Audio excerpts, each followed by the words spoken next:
Hey, Yo, can you hear me? how you doing, man? Hold on, let Uh, me make sure. yeah, I'm good. Is my audio like fine? It's a little low. Um, Just turn you up. okay. I'll say something. Yo, mic check. I'm not live yet, so just give me. I want to hold off on the discussion until like right after I go live. Okay. Yeah, all good. So, what should I name this debate? Uh, hmm. What are you, a liberal?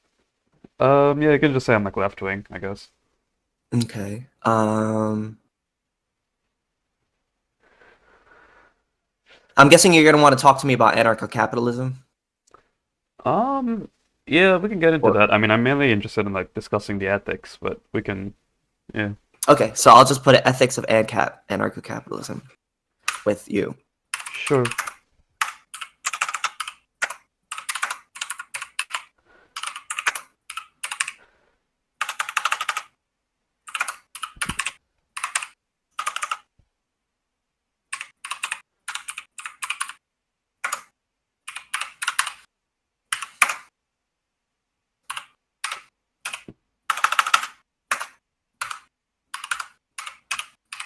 I'm bad at typing. Yeah.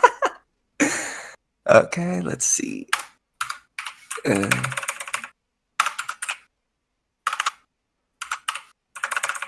I'm putting capitals in. There we go. Update all ethics of anarcho-capitalism featuring Vexy. All right, are you gonna have your cam on? Um, Probably not. Okay, no problem. And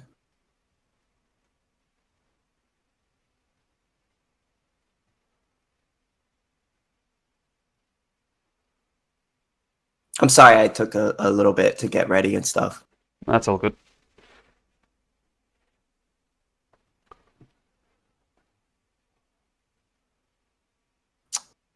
All right.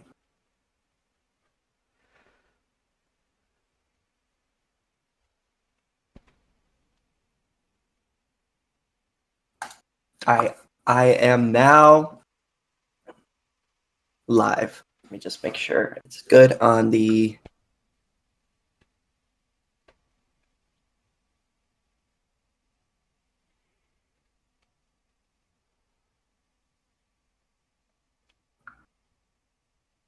Okay, we're good. All Uh, right, we're live. We're ready to go. What's going on, man? King Sithis here, back at it with another live stream slash debate slash discussion with Vexy, my friend here, Vexy. Say hello, Vexy. yo, what up? How you doing, man? Vexy, he basically hit me up in my comment section. He said that he wanted to have a discussion with me about anarcho-capitalism, the ethics of anarcho-capitalism, and things like that. So, yeah. All right. So, do you want to introduce yourself? Okay, sure. Well, so yeah, I go by Vexy online. I have a YouTube channel. I only have like one video on there, which is another debate. Um, yeah, you can check that out, I guess. That's it. All right. So, what's your ideology? What do you consider yourself? Um, yeah, I mean, I think I'm like kind of standard, like left wing. Sort of, in favor of like kind of basic left wing positions. Like, I'm in favor of like taxes, the state, and like welfare, stuff like that. All right. So it seems the topic of discussion is that you it seems that you commented on my taxation is theft debate between me and Lego, and it seems you took issue with me saying that taxation is theft, right? Yeah, for the most part. So, well, so I watched the debate. I don't think the other guy did a good job of like kind of responding to some of the things he said. I think I could do a better job. So, um, Mhm. yeah, I guess we can go into it. I'll just give like I guess I can give like a brief opening statement because I prepared one. Yeah, But no problem. Go ahead, man. yeah, okay. So, to open up, so like when it comes to the question of whether taxes is theft, we can go to down two different routes. One, we can talk about the legality of taxes. Obviously, I don't think we're going to get into that because taxes are obviously legal, so they're not legally theft. So then the main question that remains is, whether they're morally theft or not.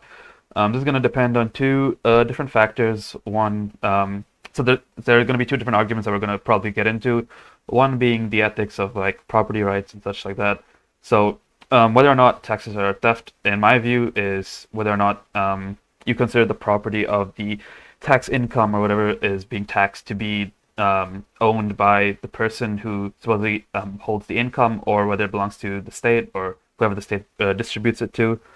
And then the other thing that we might get into is regarding, whether it's justified to use force, or whether um, whether it's like it's good to be voluntary or not, and what does it mean to be voluntary? So we can get into both of those.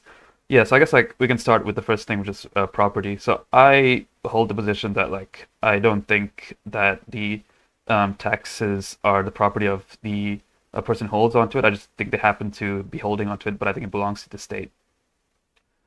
Okay, no problem. So how do you come upon private property? How do I come upon? Like, how do you come to own something? Well, so I think if I'm making like if I'm just describing how generally I see it is that like in we have like a market system, people can trade goods with money and like exchange stuff, and I think that's generally how we own things, but I don't think that's always the case. Okay, so let's say you're on an island and you are by yourself and you cut down a stick. Is that your stick? Is there anybody else on this island, or is it just me? Nope, Okay, so just you. just me. So yeah, I'd probably say that I own it. That is your stick. And it would, okay, so let's put another person on that island. You cut down the sticks, you mix your land labor with the land to create that spear or some sort of something item with utility. Would it be a violation of your property rights for that person to unconsensually take that thing from you? Um, Generally, yeah, but not in all cases. Okay. So when would it be okay to take that thing from him? Well, I guess, yeah, so this kind of gets into my ethic, where it's like, I think that if we, it's like, if we can imagine certain hypotheticals where I would say it'd be justified for him to take the stick. Like, for example, if, I don't know, let's say that, like, the stick, like, he really needed the stick or he would die. I think that he should have the stick, and I don't think I should. So because you're going to die, that gives you the right to aggress upon me and take violate my property rights. Well, when you say aggress, I think that begs the question because so like whether or not it's aggression depends on who owns it, right? So if I consider him to own it, then Yep. I would be the one aggressing on him by not giving it to him. So you would say that just aggression is okay if the other person is going to die. Well, again, I don't think it's aggression, but I would say that like if Well, he, you agreed that that was that person's property, right? yes, I say that it's his property, and I think that like if I'm holding onto it and I refuse to give it to him in the case that he's gonna die, I think that I'm the one violating the And property right there. and under the libertarian ethic, the definition of aggression and how we look at it is defined as the initiation of conflicts. So if somebody is about to die, you believe that it's okay for him to initiate a conflict. That's him. Um, if I sorry, if do I think it's right for me to initiate the conflict? No. For him in that Oh, hypothetical scenario. for him to initiate the conflict. So again, I think that we might disagree on like the definitions here, but I guess like for just like I understand how you would perceive it. So yeah, I would say yes. Hmm. Okay, so then you basically believe that. So when is it? Is it just when people are going to die that it's okay to take something from somebody? Um, there are more cases. It's like so. I'm like a consequentialist. So essentially, I believe that I don't really believe fundamentally in like ownership in like an ethical sense, but I believe that like it's yeah like in cases where someone seems to be able to make more like significantly more like utility out of an item, I think that they have the right to it. Do we own our bodies? No, No. Who owns your body? no one. So then, okay.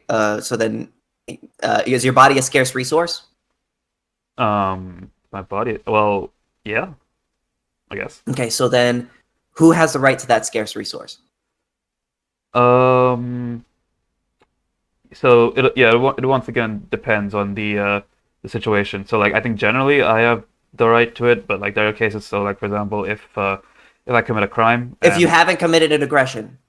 if I haven't committed an aggression, yeah, so it's gonna depend on what we define as aggression. But I would say, yeah, if I haven't committed an aggression, yeah, I I guess. defined aggression. If you want me to say it again?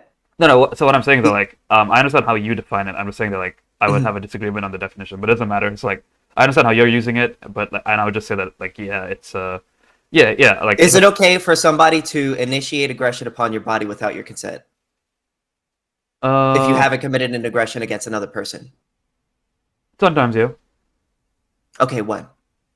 So like I give the example of like if someone's on the verge of death, and like and aggression is the only action that would potentially save like a life. I think that the kind of math checks out there. I think it's justified.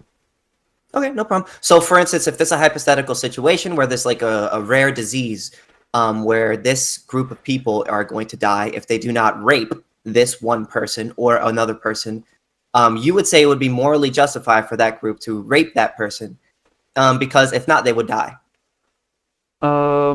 Yeah, probably. Really?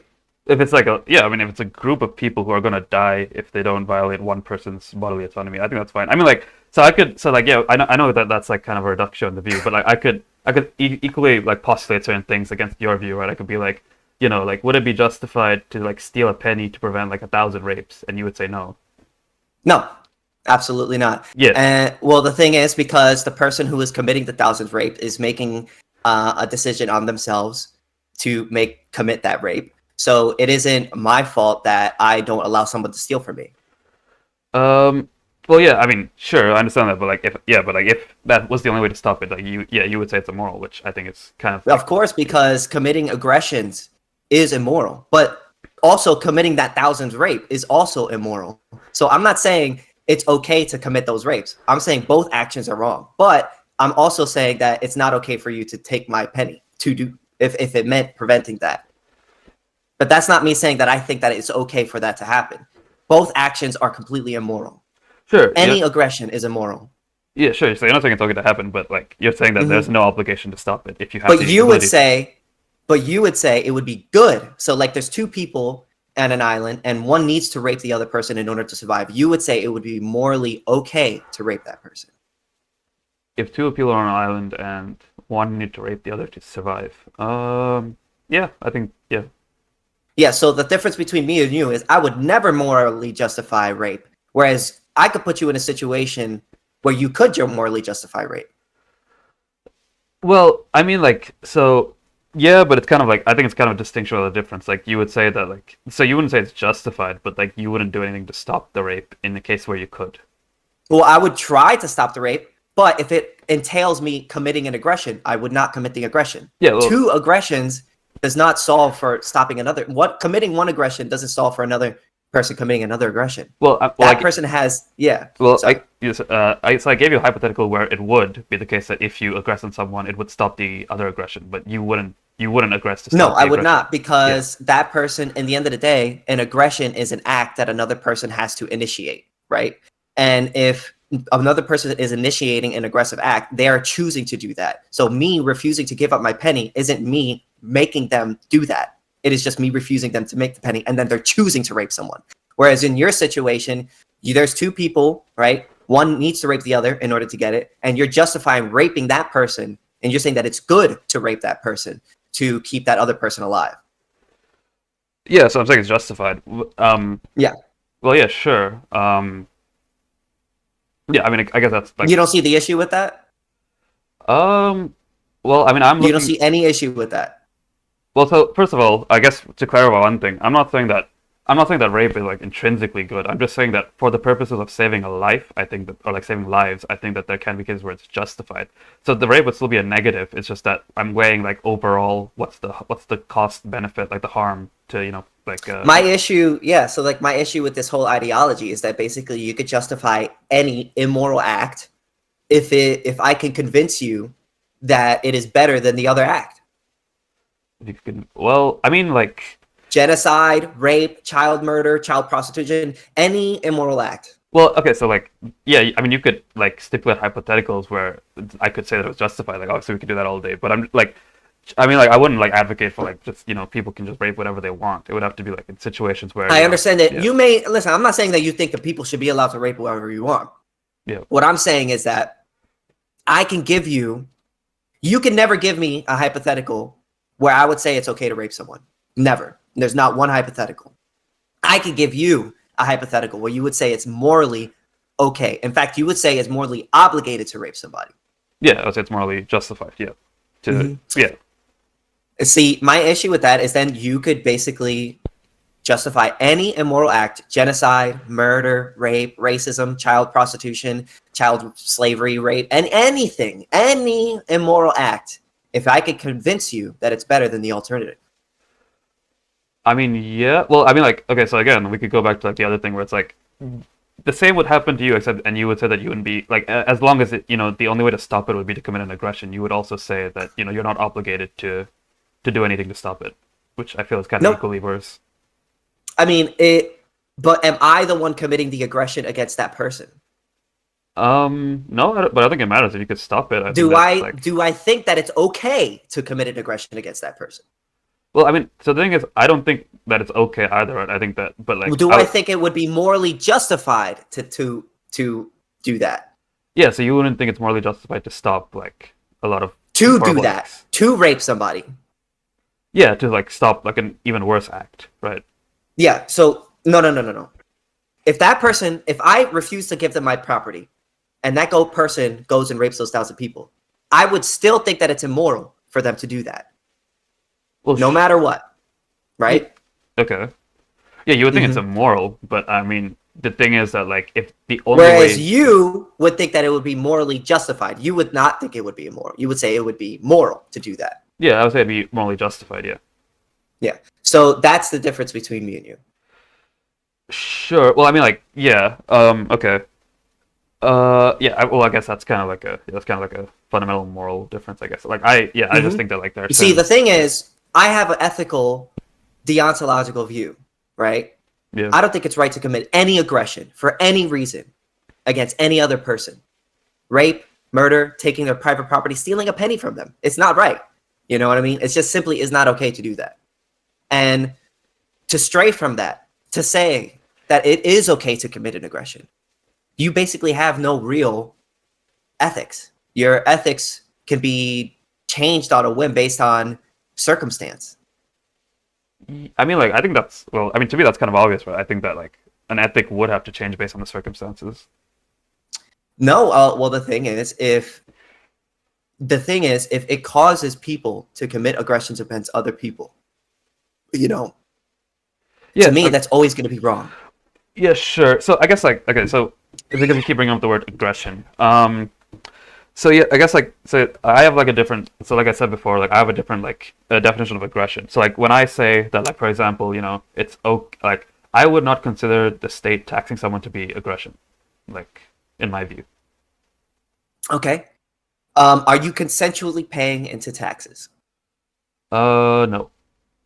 Okay. So you would agree that taxes is an unconsensual taking of another person's private property? Yeah, but I think anarcho-capitalism would be non-consensual too. How so? Sure. Okay. So under anarcho-capitalism, you still have one rule, like which is that you would have to respect property rights, right? Mm-hmm. Yeah, and if I disagree with your property rights under ancap, like you would say it would be justified to use force against me. No, it would work the same way as it works now. If the person who has or possesses the good that they hold is assumed to be the owner, unless the person who is making the accusation comes forth with evidence that he took it from him. You can't just take things from other people without permission. So hold on. Let's okay.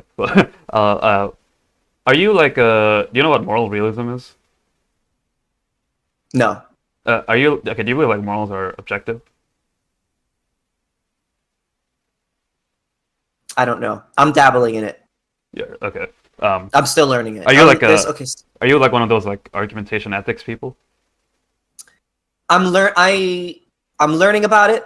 Okay. I'm learning about it, and I'm starting to understand it, but I'm not fully 100% convinced. But it does make sense to me. Okay, because I saw you had like a conversation with Liquid Zulu. I think that argument is kind of garbage, but if you're not confident in it, we don't have to get into it. But No, we could talk about argumentation ethics. To me, from what I hear about argumentation ethics, is that basically if you just decide to make an argument, you are basically admitting that you think that making an argument is better than committing an aggression. If not, then you wouldn't make that argument in the first place. yeah, okay, so so we can talk about that then. So if I make an argument and I can say something like, yeah, within an argument, I can acknowledge that it is good to like argue instead of quote unquote aggressing upon you, and then I could also say that like outside of the argument, when I'm not arguing with you, it'd be okay for me to aggress on you. I don't think there's a contradiction there, right? Well, then you would be making an argument. Exactly. So like if I'm not making an argument, So if you're making an argument, you think that making an argument is better than committing an aggression. yeah, if I'm making an argument at that time, I could say that at that time it's better to argue than to aggress. But outside of that time, I could say that it's justified to aggress instead of argue. If you were to propose that it's justified to commit an aggression, you would be contradicting yourself. Sure, but I don't necessarily. And even later in the conversation, even later, no matter at any point. What do you mean? At any point, if you were to ever propose that you think that making an argument or committing an aggression is better than making an argument, you would be contradicting yourself. Because by making an argument, you think you are presupposing that making an argument is better than committing an aggression. The reason why that is because actions are purposeful. People rational actors do not do things for no reasons. So for instance, if I have an apple or if I have this can of Ghost energy drink and I sip it, you can assume that I am choosing to drink that thing. I have a lower level of discomfort, and by drinking this thing, I will have a higher level of comfort. I will be better off. So if you are choosing to make an argument, we can only presuppose by that action, because actions are reasonable, purposeful, that you believe that making an argument is better than committing an aggression. If you thought that committing an aggression was better than making an argument, you would just simply commit an aggression. Well, and not argue at all. Well, I mean, but that's my point, right? So like the problem with argumentation ethics is that like I would reject the idea that that you can make the assumption that I'm saying that it's always justified to argue instead of aggressing. I could say that like only when I argue, like in this specific argument that I'm having with you, yeah, it is preferable now to argue instead of aggress. Well, but if you make any time that you make an argument, that's correct. Yeah. Any time that you make an argument, you are saying that you think, well, you're not saying, but you're implying that you believe that making an argument is better than committing an aggression. You could go and commit an aggression, right? Afterwards. Yeah. But that would make you inconsistent with your ethic. I don't think so. Because like... Why is that? Okay. Let me use an example. Okay, do you think that you should sleep sometimes? Yes. Can you justify that you should sleep outside of sleeping? Like when you are asleep? No. Okay, so if you can't justify that you should sleep when you're asleep, then that means that you can't argue that you should sleep, right? Because to do so, you necessarily have to not be asleep, right? Yeah, but the thing is, when you're asleep, you're not conscious. Yeah. So you're not making an argument. Yeah. Okay. So like, it's okay. You're not making it when you're asleep. You're not making an argument. You're not committing an action. You're not trying to get to the truth of anything. Okay. But that's the thing. So it's like you wouldn't say if I say something like if I make the argument you should sleep sometimes. You don't think it's inconsistent, right? No. Okay. So if I say that you should aggress sometimes, how is that inconsistent? Because by making an argument, you presuppose that you think that making an argument is better than committing an aggression. By sleeping, you think that sleeping is better than not sleeping. You know what I'm saying? So if you were to, in your sleep, wake up and then say you can't sleep and not asleep at the same time. Like it's kind of hard to explain, but basically when you make an argument, you're presupposing that you think that making an argument is better than committing an aggression. So, okay, so if you make an argument later that you think it's better to make an argument or to commit an aggression, you would be going against your earlier claim. Okay. So this is the issue, right? Is that like when so when I am arguing, I can say that at this point so since I am arguing, then yeah, it is better to argue now and not to aggress. But when I am aggressing, I wouldn't be arguing with you. I would just be aggressing. No, you would not be arguing with me. You would be aggressing. Yeah, and so But the thing is, you would not be then you would be inconsistent with your ethic, because then you would say, 1 minute you're saying it's not okay to make an argument. It is okay. It's not okay to commit it, or I believe it's better to make an argument than committing an aggression. And then the next minute you're committing an aggression. Okay, so would you say that when you argue, you are also presupposing that it is better to argue than to sleep? When you argue, so since I'm arguing with you right now, could we make the assumption that you also express the preference that it is better to argue than to fall asleep? I'm not sure what you mean by that. Okay, so like, so this is like a part of so in argumentation ethics, there's like a thing where it's like, so for example, like I could never argue that I should not argue, right? Because that'd be contradictory, because I am arguing, right? So like, but another thing that it would have to presuppose necessarily is that like if I am arguing with you, then like I'm also kind of expressing a preference, which is that I would rather argue with you right now than fall asleep. Isn't that right? Yes. Yeah. Oh, yeah. Okay. Yeah. So, so if I would rather argue with you right now than fall asleep, okay, hold on. So, yeah. So, like, if I can say that sleeping is not an aggression, though. Sure. Going to sleep doesn't contradict making an argument. Committing an aggression contradicts making an argument. It would go against making an argument. Well, okay, so no, okay. So aggressing means you're not making an argument, and sleeping also means you're not making an argument. Yeah, but aggressing, right, is the initiation of conflict over scarce resources. Sure. You don't do that when you're sleeping. You're asleep. That's the difference. Okay, but yeah, but I don't see. Okay, so like the problem with that is that like I don't really see how that makes a difference, because like in both cases, like the initiation of there's a stick, right? Yeah. If you're asleep, you're not initiating conflict over the stick, are you? No, but I don't see how that's relevant, because if you're committing if you have somebody else has a stick and I come up to you and I take that stick by committing an aggression, I have committed an aggression against that person. I've made an action that violates that other person's property right. Sure, but like so like the issue here is that like you're trying to make an argument that I am being inconsistent with my ethic by like arguing at one point and then aggressing at one point, right? And so the way that you're trying to justify that is that like because I could never argue that I could never make an argument that I should be aggressing upon you, that therefore it's inconsistent without contradicting. Yeah. So what I'm saying is that with the sleeping example, I could also never argue that like I should be asleep, right? Or that you should sleep, without like kind of contradicting, because by not sleeping, I'm saying that it's better to argue than to sleep.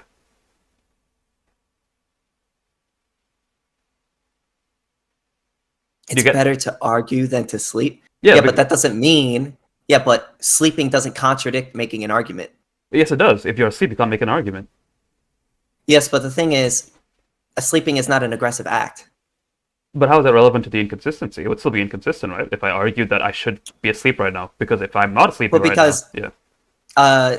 The thing is, sleeping means that you're not making an argument, right? Yeah, and aggressing means that you're not. It means that you're not making an argument. Yes, but committing an aggression is also not making an argument. Yeah. While also violating a person's property rights. That's the difference. Sure. You could choose to not making an argument is not committing an aggression. It's not the same thing. Okay, sure. I understand that you have an issue with making an aggression, but what I'm saying to you is that like I don't really see how it's inconsistent. If the sleeping example isn't inconsistent, I don't see how this is inconsistent. Because making an argument doesn't presuppose that you shouldn't sleep. Well, it presupposes that you don't think that you should sleep right now, right? At that moment. Yeah, and also but you could sleep later. And you could also aggress later outside of argument. Yes, but aggressing, when you make an argument, right? Yeah. You're saying that you believe that making an argument is better than committing an aggression. And if you're saying that you are making if you want to, you think that's sleeping, you would say that statement again. Okay, yeah. So what I'm saying is that like so like when I'm aggressing, I'm also not arguing. When I'm sleeping, I'm also not arguing, right?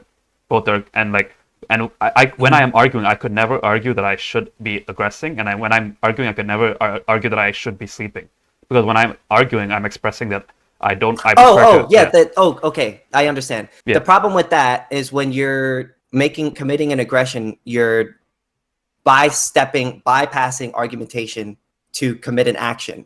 But with sleeping, you're not doing that. You're just sleeping. You're not committing any action against any other person. Okay, but I'm not understanding how that expresses an inconsistency then. Well, because you're not initiating a conflict when you're sleeping.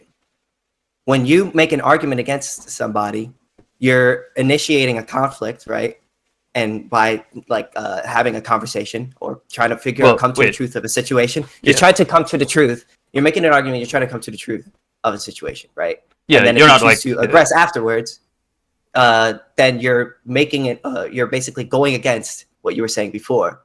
But the thing is, when you're sleeping, you're not initiating a conversation. You're not trying to get to the truth of anything. So it's not relevant to an argument. No. So the issue is that the issue is that when what I am saying is that so I reject your kind of assumption that when I argue, I'm making the argument that that arguing is always preferable to aggression. I could say that arguing is preferable to aggression in this argument. I never said that. I said that if you're making an argument at the time that you're making the argument, you are saying that you prefer to make an argument committing an aggression. Yeah, that's the point. That doesn't mean that I'm saying that every single time.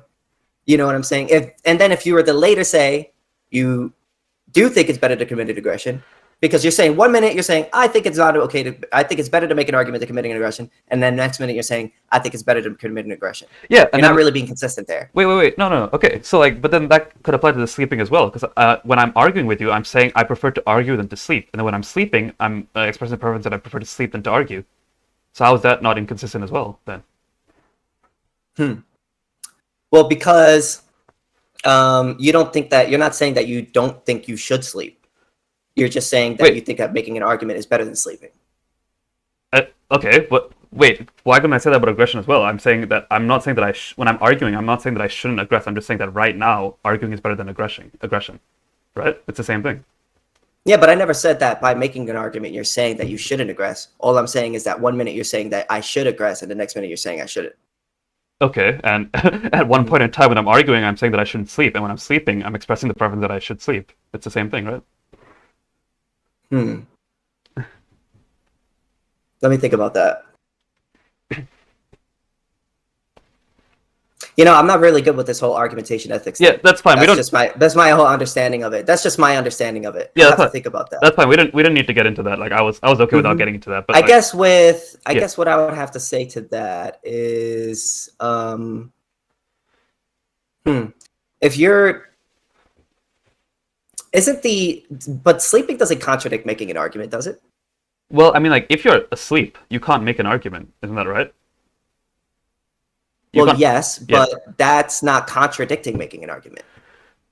Sure, and not making an argument and not that's not contradictory. Well, but when I'm aggressing and I'm not making an argument either, right? Is contradictory to making an argument. I don't see how. Why? Well, because you could either make an argument or you can either aggress. And you could either make an argument or you could sleep. You can't do both at the same time. Well, the thing is, it doesn't contradict each other, as far as I could tell. But these seem the same to me. I don't see how you could say one's a contradiction and one's not. Well, because one you can. I guess you're right about that. I guess I'll have to think about that. Argumentation ethics. I never really thought about that. Yeah, that's fine. We didn't need to get into that. I guess generally, like I said earlier, I'm more learning about it. And I never thought about it in that way. So I guess I'll have to ask somebody about that. Yeah, that's okay. But I do make another argument that isn't just based on argumentation ethics. And that I think that is just simply moral, right? Immoral to commit aggressions against other people. Generally, it's just my personal view. Sure, I understand that. Mm-hmm. But like what we were talking about before we got into this whole argumentation ethics thing is that whether or not like so you think that under anarcho-capitalism there wouldn't be any like involuntary it would be completely Well, there voluntary, shouldn't right? be any. Yeah, Yes. there shouldn't be. So just real quick, what's your definition of voluntary? Voluntary, that means that you're doing something with your own volition. You're choosing to do it, and nobody else is making you do it, like physically forcing you, or a threat or anything like that. Okay, so basically, you are free to do whatever you wish without any kind of like force, like being put upon From you. like, I guess, another person. From okay, sure, yeah, and like, I don't think it's even possible to make like a voluntary society using that definition because necessarily so like um under anarcho-capitalism the kind of example I was talking about was like with property, like if I were living under your world and I didn't agree with your notion of property rights, you would still say it would be justified to force me to accept your property norm, right? That would be involuntary. Well, the thing is, retaliation and aggression are two different things. The initiation of force, you can't really complain about another person retaliating against you if you've initiated force against another person. But okay, but that's the thing is that like our conception of what initiation is and what aggression is could change depending on the person. So like this is an example of like a view that someone could hold. Someone could say something like, it is immoral for anybody to claim like exclusive access to any resource, and like people should be free to take whatever they want as long as they're not harming each other, like each other's bodies. But they can't like take. But like you can't say that like, oh, you can't walk on my land or something. That would be immoral. And if someone holds that view under like your worldview, they would and like say they like walk onto another person's property which they don't view as being like owned by anybody, then you would say that they're committing like an aggression, but they wouldn't think so. And so like that's kind of the point, is that like you would have to involuntarily force your worldview on I'm them. not a utopian. Yeah. Obviously there are going to be people who, don't necessarily agree with property rights. That's what I'm saying. But yeah. There's always going to be people who disagree with property rights, of course. It's not to say, but the issue, well, I guess my thing is just like, as a libertarian and as a anarcho-capitalist, I just tell you what I believe is right and what I believe is what I believe is ethical and what is unethical. You know what I'm saying? All I can tell you was whether or not that action is ethical or unethical. Yeah, I understand. Okay, yeah. So I understand that. That's kind of our foundational like ethical. What I'm just trying to explain is that like I don't see that. I don't really think that like anarcho-capitalism is voluntary either. I think that any system that you propose necessarily has to have some amount of like involuntary force of like an ethic on someone else. I mean, it depends on what you mean by that. So I gave the example, right? So it's like necessarily. So like for example, under the current system, it seems to be the case that like people or like the current system kind of holds more towards my worldview than to yours, right? Where it's like I would say that like the tax money doesn't belong to you; it belongs to the government. Therefore, they're justified in taking that property that belongs to them from you. And like you would say that's immoral because it's your ethic. Whereas like let's say we flip that and now we live under your world, and it's like the disagreement would now be that like I think that you hold some income that doesn't rightfully belong to you, whereas you think that you rightfully own all of your income. And then you, under your world, you would say that it's justified to force me to accept your views. Under my world, I think it's justified to force you to accept my views. Yes, but natural law is the natural state of things. Non-aggression is the natural state of human beings. So for you to go and violate another person's rights, you're sort of you're violating natural law. I'm not forcing you to do it. I'm not forcing you to if you commit an aggression against me, I'm not forcing you to conform to my ideology. You're the one that's forcing me. Okay, but here's the thing though, right? Like aggression, your conception of aggression, both of our conceptions of aggression is going to be fundamentally just defined based on our property rights, right? So like under your view, taxes are aggression. Under my view, it's not, because we just define like what we consider, because like it's just based on like how we define the notion of property rights. So right. So like, well, no, I agree with that. Like, obviously, if you live in a country where they don't recognize property rights, you're going to be shit out of luck. No, it's not even about like legal. I'm just talking about like morally. Like we could have different. Well, morally too. You know what I'm saying? Even you can only really own something generally. Like, okay, well, I guess our thing is about whether or not things are ethical or unethical. It's not about how it's gonna work or how it's we obviously recognize there are going to be people with different ideologies. What we're trying to do is change the ideology. We're trying to convince people of non-aggression, to not commit aggressions and things like that. I understand that. I mean, like, yeah.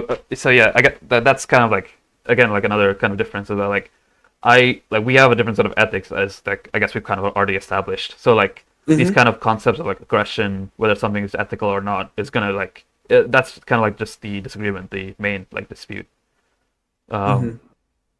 Yeah. Okay, so what's your point? So like no, okay, so like just my point was that was my point. It was just like you seem to kind of agree that's like everybody is gonna have their own ethical worldview. Yeah, that's but the thing is, like libertarian isn't trying to force any ideology upon it. It is though. It is just how I explain this, right? Because it's like under your like worldview, if we lived in an anarcho-capitalist world, you necessarily have to enforce by saying something is ethical or unethical. You necessarily have to enforce that your theory of property rights is the one that should be enforced and therefore correct. But like someone could disagree with that, and even if they disagree with it, like as long you would still say that it's justified to like use force against them because in your view it's aggression, even though in their view it wouldn't be. Right, so that would be force. Oh, yeah. Oh, I mean, maybe to them, but the thing is, well, even to you, rights, right? We have. Well, no, it wouldn't be force because it would be retaliation. If somebody takes another thing from another person, they're the one committing an aggression. An aggression is pretty easily defined. But your definition of involuntary was that just like someone is free to do something without like any use, without someone else using force upon them, right? Okay, yeah. Well, then I should say without aggression. I shouldn't say involuntary. Okay, sure. I want to live in a world without aggression. I guess you're correct in saying that. Yeah, sure, that's fine. Yeah, so yeah, that was just the main thing I was trying to make. Yeah, I understand what you're saying. Okay, so what I mean by that is like I don't want to live in a world where people are forced to do things without their consent with their private property that they don't want to. That's what I mean involuntary. Okay, sure. Like, yeah, if you define it that way, yeah. Like obviously, then the disagreement would just be like based on property again. Just like we have a fundamental different view on that. I guess. Okay, what else can we talk? I guess I can just like kind of ask you some questions based on like how you understand property. So like, how has property come to be owned in your view? Well, us libertarians, we believe in kind of the Lockean point of view. Yeah. But we have kind of like a revised version. Rothbard, he kind of came up with like a new, like a revision to it, where Locke, he kind of was like, whatever you mix your labor with the land, that thing is yours so long as there's enough for other people, and so that other people could take it. But we revise it. We don't think that really makes sense, because if something is yours and you mix it with your labor, to me, there's no real justification to take that without your consent. So we revise it and says, if there's something that is yours, it doesn't matter if there's enough for everybody else. That thing belongs to you. Sure, I understand that. So like, okay, so you basically follow the Lockean principle of like, you mix your land with labor, that's yours. Yeah, just with a slight revision to it. The revision being that like you don't care about like if there's enough for other people. Like if you own it, you own it. Right. Okay. That is yours, yeah. So when you say mixing land with labor, this isn't really like I don't know, like I could give an example, like if you're on an island and you break down a stick, and you turn it into a spear. That would be an example of you mixing your labor with the land. Okay. So yeah, I guess like do you have like so like when you say like labor, do you think that like for example if I just pick up an object, is that like enough labor to consider it mine? Yep. Yeah, because that is like you're working. It's like labor is like another way of like saying working. You're using your body to do something. Yeah. Okay. Yeah. So I guess like because this is and it must be an unowned resource, or if it is owned, the person must allow you to use it. Right. Yeah. So this is this is kind of like an example that another libertarian gave, which is like So like for example, let's say that like we like I'm next to like an ocean that's like nobody has like walked across yet or like seen yet or like come across yet, and I just like dump like a can of like soup or something inside the ocean. Is it and like the soup can is mine. It belongs to me. So if I mix my property with the property of the ocean, does the entire ocean become mine? No, the thing is, whatever part of the ocean that you decided to pick up, that would be yours, not the whole ocean. See, like that, if it's like it's not that simple. Well, Or if you and if you want, like, let's say you want a part of the ocean and you want to exclude other people off of it, you would have to create a way so that other people could see that you are indeed excluding other people from that thing. Because if so, then nobody would know that it is yours. yeah. So yeah, I understand that from like a practical view, but I'm just saying like, okay, so if you like basically you're saying that whatever your like when you put that like can of like I don't know like soup or like whatever into the ocean, basically you're saying that whatever is contaminated, whatever part of the water that's contaminated by that would be your ownership, but everything else wouldn't be, basically. Yeah, I mean, in this, well, no, what I mean by that is like if you were to like take water with your hands and scoop it up, and then drink it, that would make that water in your hand would be yours, right? You know what I mean? But that doesn't make the whole rest of the ocean yours. Okay. You have. Mm-hmm. Yeah. But I'm trying to get like what you think about my example, where it's like if I put my property in something, say like a can of soda or something, I just dump it all in the ocean, and so now it's my the soda was my property. No, it's not the whole ocean wouldn't belong to you. Yeah. So like what part of it would belong to me? Just the parts that like it mixes with I guess property? The part that maybe mixes with what I mean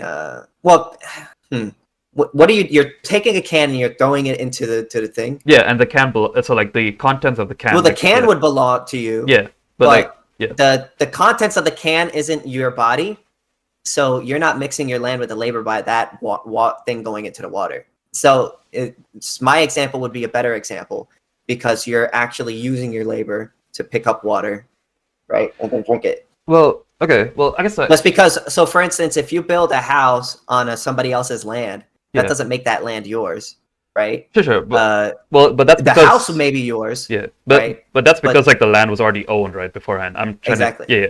But okay, so like, I guess that's a bit interesting because like I would think that the reason you believe that mixing labor with land makes it yours is because you presumably think that you own your labor, right? You own your body. Yeah. Which produces the labor. Yeah. So okay, you own your body. Okay. So if you own your body and like you use your body to you mix essentially like you use your body to like to do something with the land, then that makes it yours, right? Basically. Yeah. Okay. So like basically to kind of like I guess make it more abstract. So like if you mix something that you own with something you don't own, that makes it yours? Kind of? No? No, because it's already owned. I've stipulated that it must be unowned. Yeah. But that's what I'm saying. So like if you mix something that you own with something you don't own, then that makes it yours, right? Or something not something you don't own, sorry, something that is unowned. Oh. If it depends on I mean like if for instance if you're using a shovel to dig up dirt. Yeah, that's you know what I'm saying? Then I guess that maybe that dirt could be yours. Yeah, so that's kind of like what I'm trying to get at with the ocean example, where it seems like if you throw like a can of like Coke into the ocean and like it mixes with the water, you own the Coke can, but the ocean is unowned. Then you're mixing something. Maybe you would be touching maybe you would own the molecules of water that are surrounding the can, but yeah, so I wouldn't say it would make you own the whole ocean. You know what I mean? That wouldn't make much sense to me. Right. So just everything that it like comes into contact with, like, you would say. Like it would have to be practical. Like it wouldn't make sense to just be like, oh, I touched this thing, so therefore I own the whole thing. You know, that doesn't make sense. Yeah. Okay. Yeah. I mean, like, yeah, that's not really like an argument. I was just kind of like trying to, Like, no, yeah, that's fine. You can ask me whatever you like, man. Yeah. Yeah, I don't know. No stupid questions. No stupid questions. No, yeah. No, I'm not saying don't say a stupid question. I'm saying there are no stupid questions. You can ask me whatever you like. Yeah, that's fine. Hmm. Yeah, I was just trying to like figure out like kind of how you rationalize your Hmm. views. Yeah, I don't know. Where can we take it from here? I guess if you want to interrogate any more of my views, you can. I'm trying to think of anything I So have. taxation. Why do you not think taxation is theft? Okay. Yeah, so I kind of explained this, right? So it's like I don't think taxation is theft because I think that so I'm a consequentialist. I believe that there's like good consequences to taxes, and therefore like it that by justifies the property right. So like I said, I don't really have like a ethical like concept of ownership. I just don't believe in it like ethically. I just believe it's like a legal thing. So like I just believe that like who like whatever like produces the best consequences is like makes it like the kind of justified the person who produces the best consequences with the resource is justified in having possession of it. How do you know what's the best consequence before you make the action? Well, necessarily you can't really know anything before it happens, right? But you can abduct So from then, how do you evidence. know what the choices that you're making are better, are going to turn out to be better? Well, you can kind of infer from like evidence, right? So like for example, I know that or like I don't know, but like I think it's pretty reasonable like to conclude that like being in poverty is bad, and like people who are in poverty are probably suffering a lot.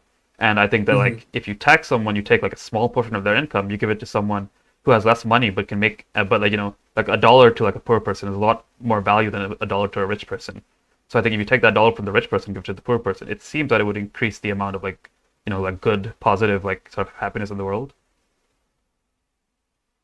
So basically, if people are happier than then you think that we should make that decision? Yeah, so yeah, kind of like a sort of standard like utilitarian sort of view. So, like, let's say if enslaving a group of people made the majority of the population better or happier, you would endorse slavery? Okay. So yeah. Well, if we presuppose that like the suffering of the slaves aren't as are like not as like great as like the enjoyment that the other people get, then I guess yeah. But I would obviously like in reality I would contest the idea that like slaver like people being enslaved are suffering less than like the enjoyment that people get. Yeah, but if you have, say, 5 people who are enslaved and are doing a large amount of work, and we have 100 people who are benefiting from that enslavement, um, you would say that those people are like those 100 people together have to be more happy than those 5 people, even if Not they are enslaved. not necessarily. So like it could be the But case. say they were. What if Yeah. they were? Well, yeah. So that's what I say. If we just presuppose that like the values add up such that the 100 people are happier, then yeah, I would say yes. But like I'm just saying that like if in a real life scenario, I would seriously doubt that that's the case. But yeah. Um, okay. It just seems fucked because then you, like I said earlier, you could justify anything, anything, pretty much. Well, I mean, But to me, that's not even really having an ethic. You're just kind of whatever makes you feel better. well, I disagree about that, right? So like, I think it is an ethic. I just think that like, so like, yeah, hypothetically, you can justify anything, but like, I think that like in most cases, or like the vast majority of cases, like, we're not going to like rape is probably just always going to be bad. Murder is always like not always, but like usually like in Yeah, like but I could 99% of I could give cases. you a situation where like child rape, you would say it's more like you would be morally obligated to rape a child. I Yeah, could yeah, give you a situation. yeah, sure. I mean, like, yeah, you can, So, for but instance, let's say there's a utopia, right? yeah. And everybody who lives in that utopia, there's billions, millions, and billions of people within that utopia, and they are all living great. And um, there's an abundance of food, no poor people, no poverty. But in order to keep up this whole utopia, you have to perpetually rape a child in a basement. And if somebody doesn't perpetually rape this child in the basement, then this utopia is going to collapse. You would say you would be morally obligated to rape that child. Well, yeah. So if it's the case that like obviously the people in the utopia were obviously presuming that they're gonna be like basically infinitely happy because they're in a utopia. So like So yeah, I would you say don't have a solid ethics. Your ethics just basically change based on your whims or whatever I could convince you is better than the other option.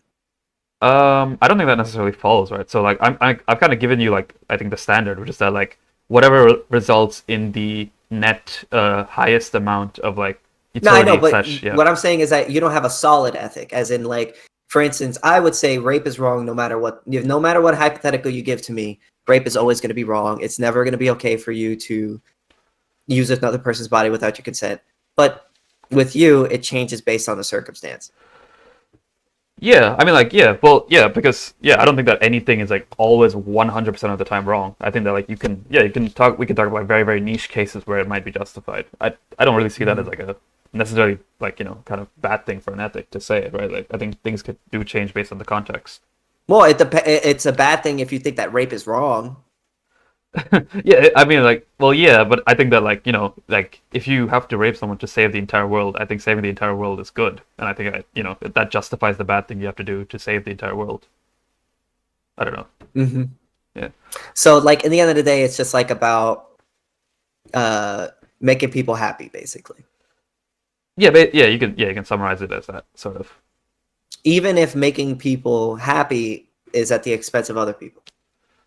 Well, some people happy. Well, we'd have to like discuss like the extent, because like if like the expense of the other person, like if the person who's getting like kind of, I guess, like fucked in this example where they're like their happiness is being removed, we have to weigh like who is being made like worse off by this arrangement.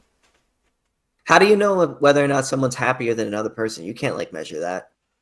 Well, so like I said, we can't like, so we don't have like the tools to like measure that in like a 100% like perfect knowledge sense, but I don't think we have like 100% knowledge of anything. But we can like abduct from like evidence sort of thing, right? Like we could just say like, so like we can like use examples. So like for example, the poverty example I gave, I think it's pretty obviously the case that people who are in poverty are going to be less happy than people who aren't, and So let's say if I took a dollar from a millionaire and gave it to a poor person, and then they went and took heroin and killed themselves,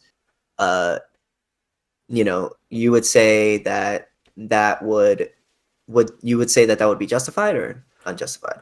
well, obviously that would be unjustified, but like but like you're kind of just giving me like. But you wouldn't know that heroin addict is going to go and take that dollar and buy a heroin and kill himself until after you make that decision, right? Yeah. So yeah. Of course, we wouldn't know what the consequence of any action is. So it isn't really like a given that taking money from a billionaire and giving it to a poor person is going to increase their happiness overall. Well, yeah. Well, so like, but that's the thing is that, well, yeah, sure, but I think that like, so you're kind of trying to apply the criticism of like we can't know like 100% how something's gonna happen, like unfold, right? Yeah. So like, I don't think, if you don't know whether or not taking this dollar from this other person is actually going to make this other person happy, well, then to me, you're just like, you're taking that thing from that other person in the hopes that you're going to make somebody else happy. And that to me is not enough. Well, I mean, like, so I guess, okay, this gets more into like kind of like an epistemic sort of thing, because like I don't really think that we can 100% know like anything. So it's like we just have to do the best that we can with the like evidence that we have, for like the information. You got to do with the best what you got. But the problem is, that would entail violating people's property rights. You know what I mean? And I think that like we are better when we respect people's property rights. When you respect people's property rights, you just see more prosperity generally. Okay, yeah, well, sure, but I guess like, but the thing again is that like we have a different kind of like how we conceive of property rights are going to be different, right? So like I have a different set of like I have a different like consideration for how I determine property rights than you do. Yeah, but you don't have any way of figuring out who owns what. I don't think that's true. I mean, I do have a way, but like you're. So how do you know if somebody owns something? How do I know? So well, I mean, like I said, like if they derive the most utility from it, then yeah, like they would be. How do you know that? Okay, so okay, we can get into this. So like, I don't believe that like we have like I said, I don't believe that we have perfect knowledge of anything, right? But it's like, so like I can apply this criticism to your system as well, where it's like you can't know whether something is going to is aggression or not until the action's actually been happened, right? It's the same with your system. Well, yes, you can. How? Yes, you can. If you have a hammer and there's somebody walking across the street and you're gonna swing the hammer and hit their face, you know that you're gonna commit an aggression before you commit it. That's Well, why that's why we have things such as premeditated murder, premeditated this. well, but Like that's we know. but the thing is, like, you don't know that 100%, right? Because it could be the case. Let's say that let's say that you're about to swing a hammer and like it looks like it's about to hit someone, but what actually happens is Yeah, that, but like, it's your intentions, right? yeah, well, but you can never know someone's intention 100%, right? You have to necessarily Yeah. guess their intention. Yes, but the thing is, if they were to take, regardless of their intention or not, if they were to take a thing and then hit somebody and aggress against them, that would still could be considered a violation, regardless of whether they intended on it or not. Sure, but okay, yeah, but what I'm saying is that, like, we like necessary. So like, this is kind of like a question of knowledge where it's like we don't even know whether it's like you can look at some you can like You're violating that person's property right. We know that. I don't think you do because like so like for example like to use that example if you're about to swing a hammer at someone's face and like you're like a third party observer, it may look like it's probably going to be the case that the person is going to like hit the person with the hammer, but it could also be the case that the guy. Yeah, but third parties don't determine whether or not there has been a violation of a property right there. It would be you or whoever the property is being violated against. So, for instance, if somebody is walking up to me and they're about to swing a hammer at me, and I don't want them to swing a hammer at me, well, then right there, by me saying I don't want them to hit me, that would be him violating my right. Okay, no, hold on. So, like, let's say that And if somebody wants to know whether or not I wanted that, well, they could just simply ask me. Okay, no, okay, but like, here's the thing. Like, if I'm like swinging a hammer and like it looks like it's about to hit you, but it doesn't, have I committed an aggression? Huh? No. Yeah, exactly. But like, you wouldn't be able to know whether or not it's going to hit you like 100%, right? You have to guess that it looks like it's going to hit you as it's coming towards you, right? So you necessarily have to make an assumption there. That's what I'm just trying to get at. Yeah, but the assumption would be whether or not they're going to hit you. But Yeah. if they hit you, there is no assumption there. They did hit you. Yeah, but that's what I'm. Okay, so like to go back to my system, I'm saying it's the same thing. It's like I could never know like 100% what's gonna be like like utility maximizing. But if it's the case that I did know, then like I would say that whatever's utility maximizing is good, right? We can it's kind of the same thing. Well, the problem is aggression to us is going to always be wrong. Somebody swinging a hammer around, right? Yeah. They can swing it around all day. Yeah. Right. But if they're about to swing it at you, and they don't hit you, yeah, right, they haven't committed an walk aggression. away from them. Yeah, and they don't hit you, you can walk away from them. Now, if they're committing a threat against you, they're saying they're going to initiate aggression against you.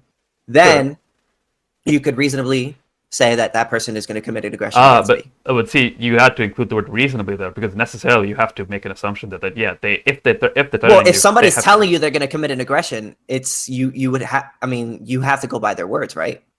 Sure, but there can be cases where they might threaten you but not aggress on you, right? So like I could write a message. Making a threat is an aggression. No, I could write a message to you right now saying I'm going to come to your house and kill you, but I live like probably very far from you. I probably can't do it right now. So like, do you think you could take that threat seriously? So an aggression it only becomes an aggression if you are able to carry it out. So for instance, I can make a joke and say, "Hey, I'm gonna smack you," right? But if you live 200 miles away, obviously that's not a real threat. I don't have the capacity to actually go and commit that aggression. Yeah, but with a hammer, you're saying I'm going to commit an aggression, and you also have the capacity to commit the aggression. So that would be considered to be an aggression. But so it's not simply saying I'm going to commit aggression. It's also having the capacity to do so. Sure, but like but even with that, right? Like we also don't really 100% know like the capacity. So like for example, I could make a threat right now. I could say like I hired like a hitman who's like outside your window and he's about to like shoot you with a sniper rifle, and you probably won't believe me right now because obviously that that's ridiculous. But it could be the case that maybe I'm like Elon Musk and I'm like the richest man in the world and like I actually did hire a sniper and he's about to shoot you right now. And so like listen, there's always going to be situations where it's going to be a little bit hazy. Yeah, yeah, exactly. But whether or not it's an aggression or not an aggression is clear. That's what I'm saying. It's clear after the aggression is made, but it's up before that. It's not 100% clear, right? There's necessarily some haziness in every situation. Yes, but the thing is, in non-aggression is the natural state of thing, and committing an aggression is not the non-natural state of things. I understand that you believe that, but what I'm just trying to tell you is that we both of our systems fall into like the same issue of like there's necessarily going to be some haziness in how we determine things. That's all I'm trying to make the point of. Yeah, but I'm not justifying my issue with your worldview is I'm not justifying violating people's rights based on this haziness. Like, I'm not saying we should commit an aggression based off of this hazy ideology. Well, there are situations where it's not always clear to tell whether or not if the aggression has happened or not happened. But I'm always going to be clear as to whether or not an aggression is okay or not okay. Okay, but you don't always have that. It's always hazy. Everything is hazy. No, I reject that. So like, the thing is that like I'm telling you that like I have a very clear line of like how I understand what's unethical or ethical. Whatever like produces the most amount of like utility, as I said, would be the ethical thing. Now, what you're saying is that like you can't really know that. But I'm saying like, yeah, I can't know that. We could figure out whether or not a person commits an aggression or not after they aggress, right? After they aggress. Yeah, after they aggress. Yeah, not before that. You can't, even after you commit an action, you can't always know whether or not that person was happier or happier, not happier. Yeah, we can. What do you mean? No, you can't. Like, okay. How can you measure someone's happiness? Like, so, okay. So like, here's we can't. So like, what I'm saying. So like, when I say when you said measure, no, okay. So my point is more. So for instance, like if I commit an aggression against you, I could figure out whether or not I've committed aggression or not committed aggression on you. Sometimes it may be hazy to figure it out because of certain circumstances. Yeah. But with you, you think it's okay to commit an aggression based on certain circumstances, based on whether or not somebody is happier or not happier. But you can't tell whether or not somebody is happier or not happier. Well, we can't tell 100%. What I'm telling you is that we can abduct from evidence, and like that's that to me is not enough. That to me is not enough to justify committing an aggression simply because you think you're justify committing aggression against somebody because you think someone's going to be happier from that action. Well, okay, and that to me is very dangerous because then you could justify, like I said earlier, any immoral act. Well, I mean, when you say immoral, you're necessarily presupposing a different moral system, right? But anyways, like, any action, whether it's you know what I mean. You could permit any act. Yeah, sure. But like I would just say that like in the cases where those would be justified, I'd say yeah, they would be justified. Like in the case of like. No, I understand. That's why I took out the word moral and I said act. Sure. Okay, but so you could justify any act, basically, with your worldview. Sure. Okay, yeah. But what I'm saying is like, okay, so the criticism that you kind of tried to point to me at first was like that, like the haziness thing, where it's like, yeah, we can't like 100% know when something is gonna produce the best outcomes. But what I'm saying is that like we can't really 100% know like anything either. Like for example, you can say that you know when something is like aggression or not, but like you don't necessarily know that either, right? Like it could be the case that it could always be the case that you're wrong, right, on anything. Yes, but to me, it's like just because there are situations that it's not always easy to determine whether or not somebody aggressed or not aggressed. Doesn't mean that they either aggress or didn't aggress. There's always a situation that it's always either you have aggressed or you haven't aggressed. Sure. And if the person does aggress, they are wrong. Okay, sure. Whereas in your situation, there is no deontological standard. No. Okay, let me explain that. So like, okay. So what you said is that like, there in every case, even if you can't determine whether they've aggressed or not, there's still a truth value to like whether or not they aggressed or not, right?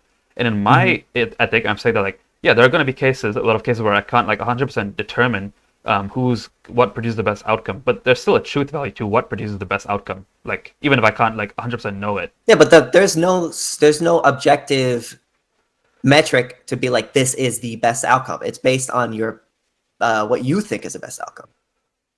Well, I guess that kind of gets into like whether or not you think like ethics are like objective or subjective. I'm kind of still lean more towards I don't really think there's like objectivity to ethics. Like I don't know, like but I just think that's a little bit dangerous because, like I said, you could justify pretty much anything, any immoral act, or not immoral act, but any act.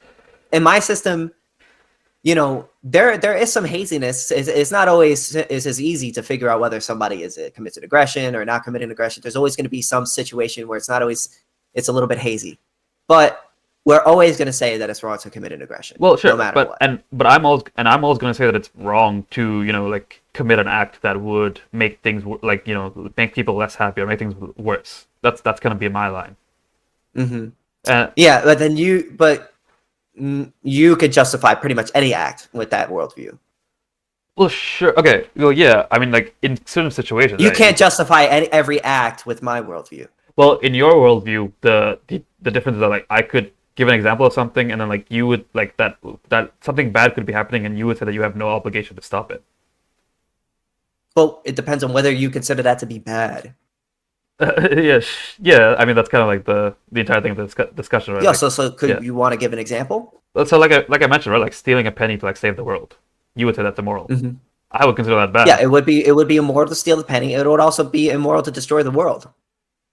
Sure, but like if the only way to save the world, but you would say it would be moral to steal the penny, and it would be immoral to destroy the world. Yeah. I mean, yeah. Well, okay. So no. I would say that it would be moral to steal the penny because it would save the world. Well, it doesn't change what I just said. You think it's immoral to. You think it's moral to take the penny. Sorry, yeah. You think it's moral to take the penny because you want to save the world because you think it's moral to keep the world going. Yeah, it's due to the context, right? Because like I wouldn't say that like in like any other situation, like for example, like like if you could like steal like a penny from like a homeless person, I think that would be immoral. Like obviously, like I don't think. I understand that. Yeah. No, yeah, I understand that. But the thing is, like I said earlier, is if I could give you a situation where I could convince you enough that, like I said earlier, that of any act you would say it's okay. Any act. Yeah, you could give me like a hypothetical situation where you could like presuppose that like it would produce the best outcome, and then I would say that the action which produces the best outcome would be the one you should take, even if it involves like a certain action. Yeah, sure. Yeah. So then to me, you don't have any solid, like, this is right, this is wrong. I do, though. Like, the solid right or wrong is like, whatever produces the best outcome is right. You just said, okay, so if I were to tell you, is rape wrong? You couldn't really tell me whether it's rape right or wrong. You can only tell me based on the circumstance. I could say it's wrong in most cases, and it's probably gonna. And like, yeah, you're saying it's wrong based on the circumstance. Yeah. You can never tell me whether rape is wrong. I mean, I could never say like it's 100% wrong, but if you give me a situation, I could analyze it and tell you whether it's right or wrong. Yeah. Based on the circumstances. Yeah. Yeah, I feel like that's very problematic. Because who do we allow to make these decisions? Who's the one that's to determine whether this thing is the best outcome? That person may say the best outcome. I think leaving that in the hands of people, I think is extremely problematic. Well, I mean, like, I don't know what you mean by that, because like I'm just telling you like my ethical view. Right? No, because people are irrational. People don't always know what the best outcome is for every situation. So, if you feel like it's justified to do something because you think it has a better outcome, people who don't think things through are going to make a whole bunch of decisions on other people's behalf because they think it's a better outcome, despite that. Well, and sure, but I don't think that's a good way to have our moral system. Well, sure, it's very problematic. I mean, well, so like your argument is just that like so other people might like take like a different interpretation of what is like a good outcome versus what is a bad outcome, and therefore it's like, I mean, like, well, sure, but I think that kind of applies to both of our systems, right? Like, even in a system that follows kind of your ethic, people could interpret it differently. If they followed my ethic, there would be no justification for rape. You can never justify rape through my ethic. Well, no, but that's a different claim, right? Because like I would say that like under my ethic, there are situations where it could be justified. Yeah, and you would agree that you could never justify rape through my ethic. Well, you could. Well, I mean, like, you couldn't justify like committing the act, but you wouldn't like. You could have like. You wouldn't be obligated to. It would always be wrong. It would always be wrong. Sure, but you wouldn't under our ethic. Yeah, but you wouldn't have any obligation to stop like rape if it was happening, like. Yes, but that's separate. That's like saying, I see somebody robbing a bank over there. I may think it's wrong, but I don't have a moral obligation to stop them. Like, you don't have a moral obligation to stop any of them from doing anything. But that's separate from whether or not it's wrong or right for that thing to happen. Oh, I mean, I think that I think that stopping like immoral acts would be right. Which, yeah, I guess it's the difference. I mean, you could think that it's right, but you don't have you're not obligated. Well, I mean, I would say that like if I think that it's right, then I would say that necessarily by being right, you should do the right action. You're obligated to do it. So if there is 5 children and they both need an organ, and they all 5 of them need an organ and they can get that organ from you, you would say it would be morally justified to force that person down and take their organs from them to give to those 5 children, because that would be it would it'd be moral otherwise. Yeah. So okay. So this is the organ example. So yeah, on that example, so there are kind of 2 ways we can go about it. So like if we're talking about like in a vacuum with no other like factors to consider besides just I have to give like an organ to save 5 children and like nothing else is involved, like then yeah, I could say that yeah, like you'd be obligated to. But I don't think that like in the current system, I wouldn't advocate for that. Like people should be like like we should be like forcing people to give out their organs. Mm-hmm. Yeah. So yeah, like I said, you don't really have a consistent like you can't be like consistently say this is wrong, this is right. Well, I mean, I think I have a consistent line. I'm just like it just changed. Like it's just my evaluation of the situation. That if it changes based on the situation, it's not really consistent. Well, I mean, it is. Well, it's consistent in the fact. Listen, I'll say this. I'll give you this. Yeah. It's consistent in the fact that you're saying that you think that we should change. We should go with the best outcome that provides the most happiness. You think that you're consistent in that. Yeah. But what I'm saying is that you're not really consistent in the fact that let's say there's a situation, somebody raped the other person, right? Yeah. You wouldn't automatically say that is wrong. If I saw somebody rape another person, I would automatically be like, that is wrong, no matter the situation. But you wouldn't say that. You would say, okay, well, what's the circumstances surrounding that rape? And then based on the information, whether or not you think it's a better situation or better, then you would make your decision. That's what I'm saying. It's not consistent on every issue. Well, yeah, it's not okay. So you're saying that like yeah, sure. It's not in the sense of like I'm not saying that like something is 100% wrong every single time. Mm-hmm. Sure, like it changes based on like the evidence we have and like the circumstances we have. But I don't know. I just feel that's kind of like how we, in general, how humans kind of like evaluate things. Like things change. Based yeah, but on I don't context. think that's how we ought evaluate things. I don't think it's right to rape any person under any circumstance. It's not okay. Sure. I mean, like, so I think, well, yeah. Well, again, so like, yeah, I think that rape is like an immoral act, but I think I'm just saying that it can be justified in certain situations, like if it leads to a greater good. Yeah, I just don't think so. I can't think of any circumstance where I would say that it's okay to rape someone. Okay, yeah, I mean that's fine. I mean, like, yeah, we obviously have like a moral disagreement on that. Yeah, I guess like, but you do agree that like based on the circumstances, you're not really you don't have a consistent answer. Is okay, this is wrong, this is right. It really just depends on whether or not it makes you happier. Yeah, so like, or whether okay. or not, yeah. So as you know said, what I'm saying. Yeah, but yeah, like as you kind of like clarified before, like yeah, my consistency is based on like whatever produces the best outcome is good, whatever produces the least bad, the worst outcome is bad, and like, yeah, obviously it's gonna what produces the best outcome and what produces the worst outcome is gonna change based on the circumstance, but like I will always follow consistently that. But that's not how it works with me. Yeah. Rape will always be wrong. Murder will always be wrong.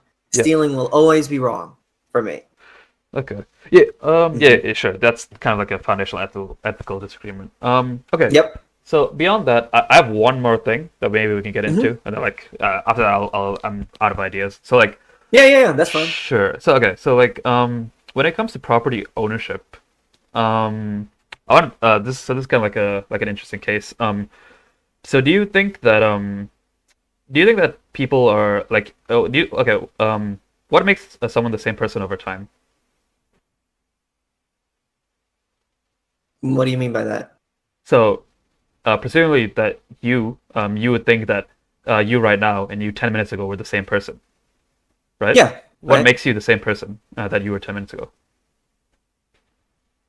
I guess the fact that I'm still here, right?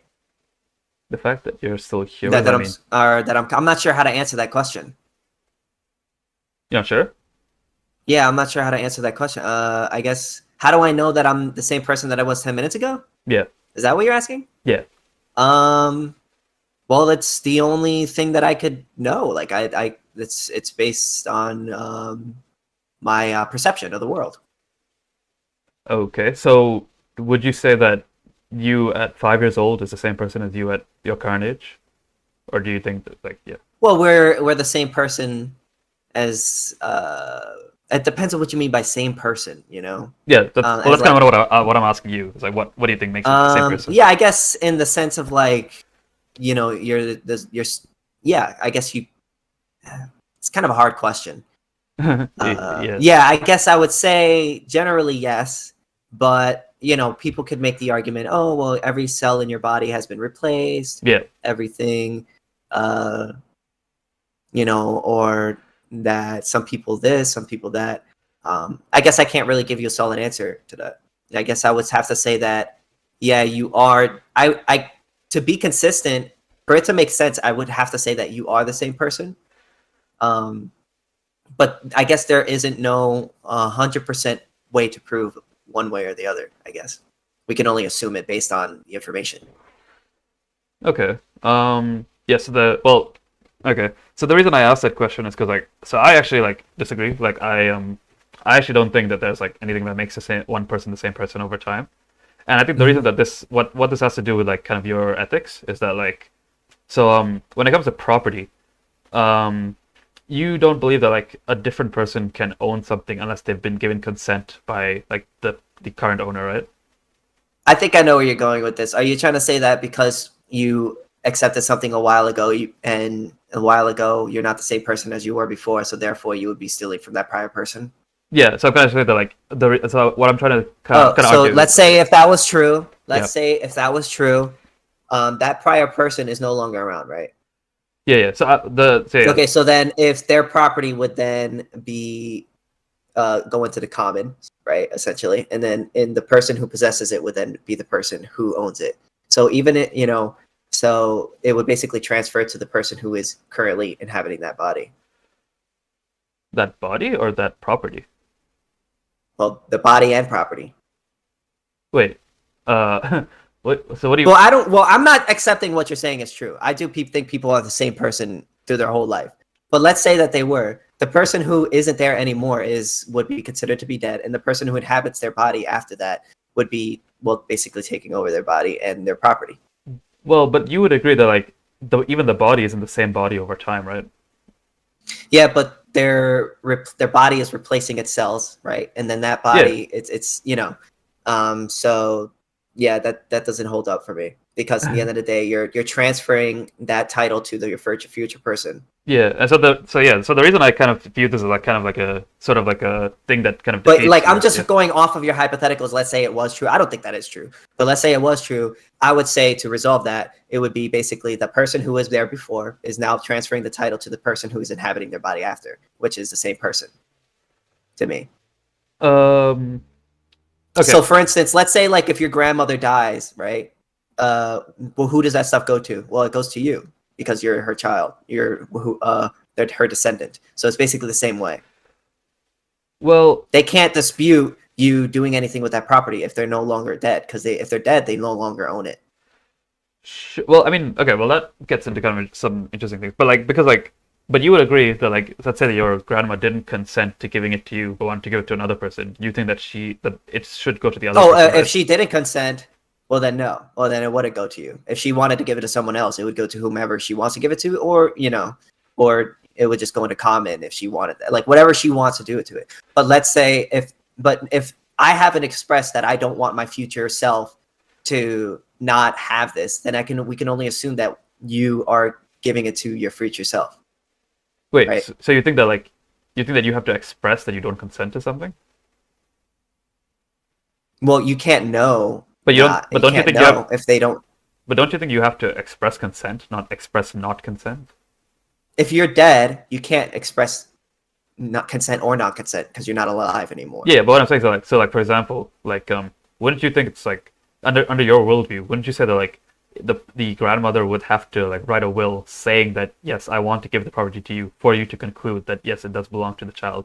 Otherwise, you can't really know that she consented to that, right?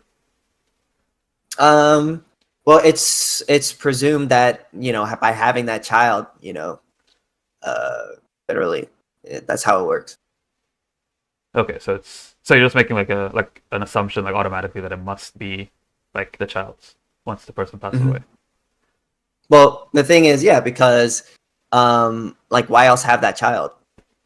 Unless they like if you the whole reason to have a child is so that you could pass on your legacy to them. And But, unless you've expressly said I don't want to pass my legacy onto that child, it can only be assumed that there's no other person that could take that thing. I mean, that seems like a weird statement to me. So you think the only reason to have a child is to pass on your property to them? You don't think that like there's any other reason? Well, it's not the only reason, but generally that's the main reason why people have children. People have children so that they could move, so that they can move on with their life. They could die, and then they could live through their children, basically. I don't even know if I agree with that. I think people have children just because it's like fulfilling for them to have like kids, right? Like yeah, but the reason why that's fulfilling is because they want to pass their legacy on to other people. People don't just have kids just to like throw them on the street. Sure. Well, yeah, legacy, but like that doesn't necessarily mean property, right?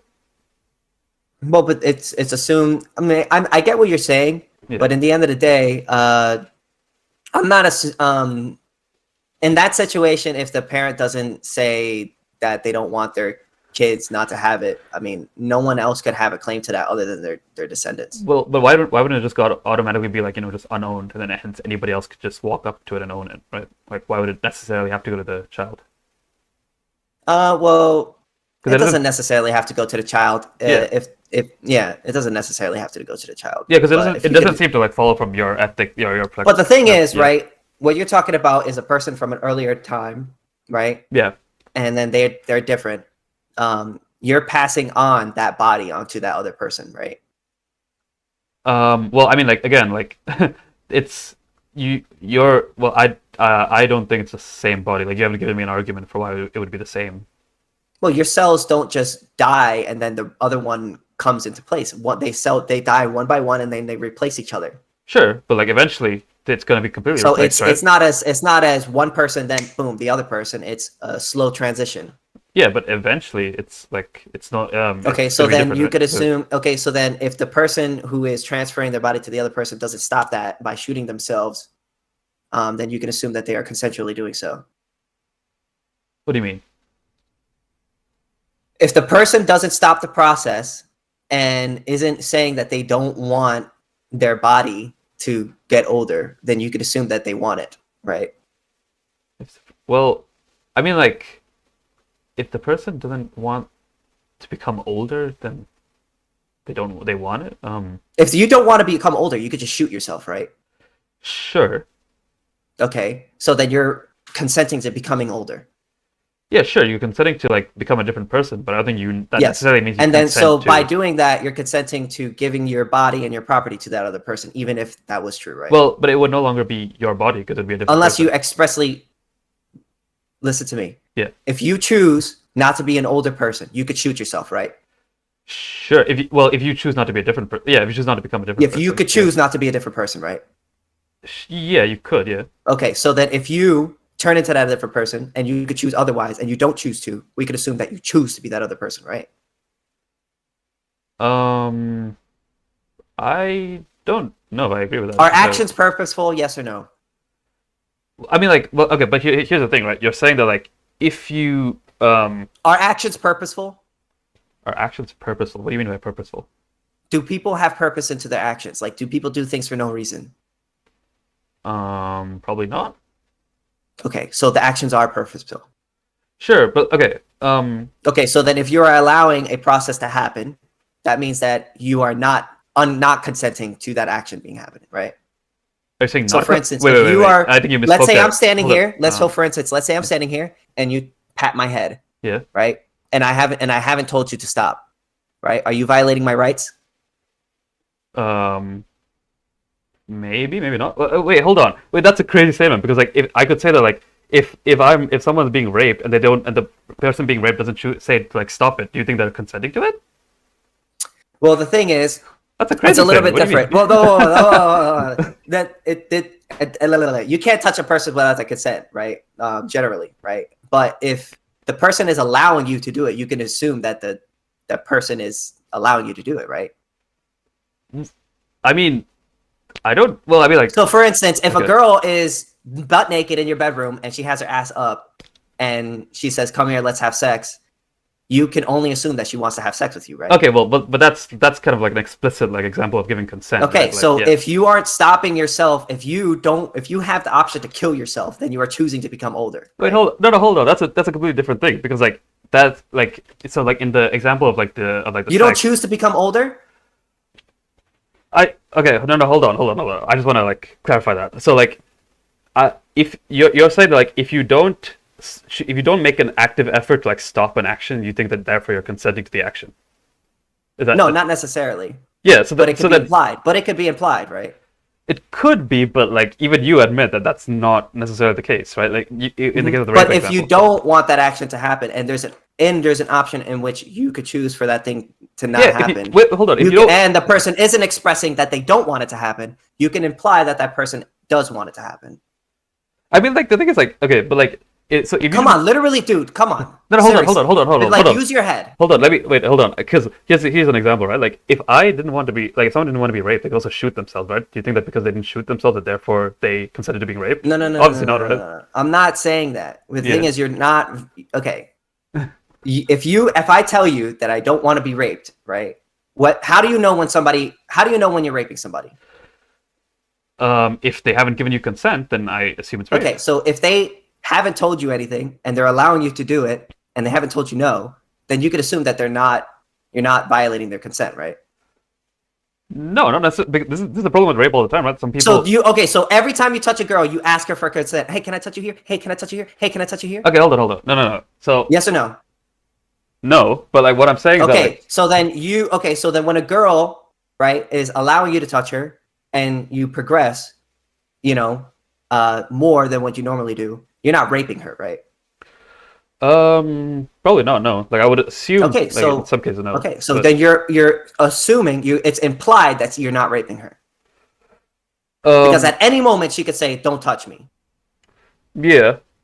Okay, so if I am choosing to become older and I can shoot myself, and there are many ways in which I could choose not to be older, I haven't expressly said that I don't want to become older, then you could assume that I don't have no problem with becoming older. No, I disagree with that because like it's. Okay. I don't think it's a necessary implication because it's implied. It's obviously implied. No, because there are cases where you would agree. Well, just because you don't express, like that you don't want it to happen, or that you don't take an alternative action to make it not happen, you would still agree that it's not consensual, right? So like in the case of the rape example, even if the person doesn't consent to it, right? Sure, but if the person, but how could you know? But wait. The question is, how could you know if a person consents or not consents if they don't tell you?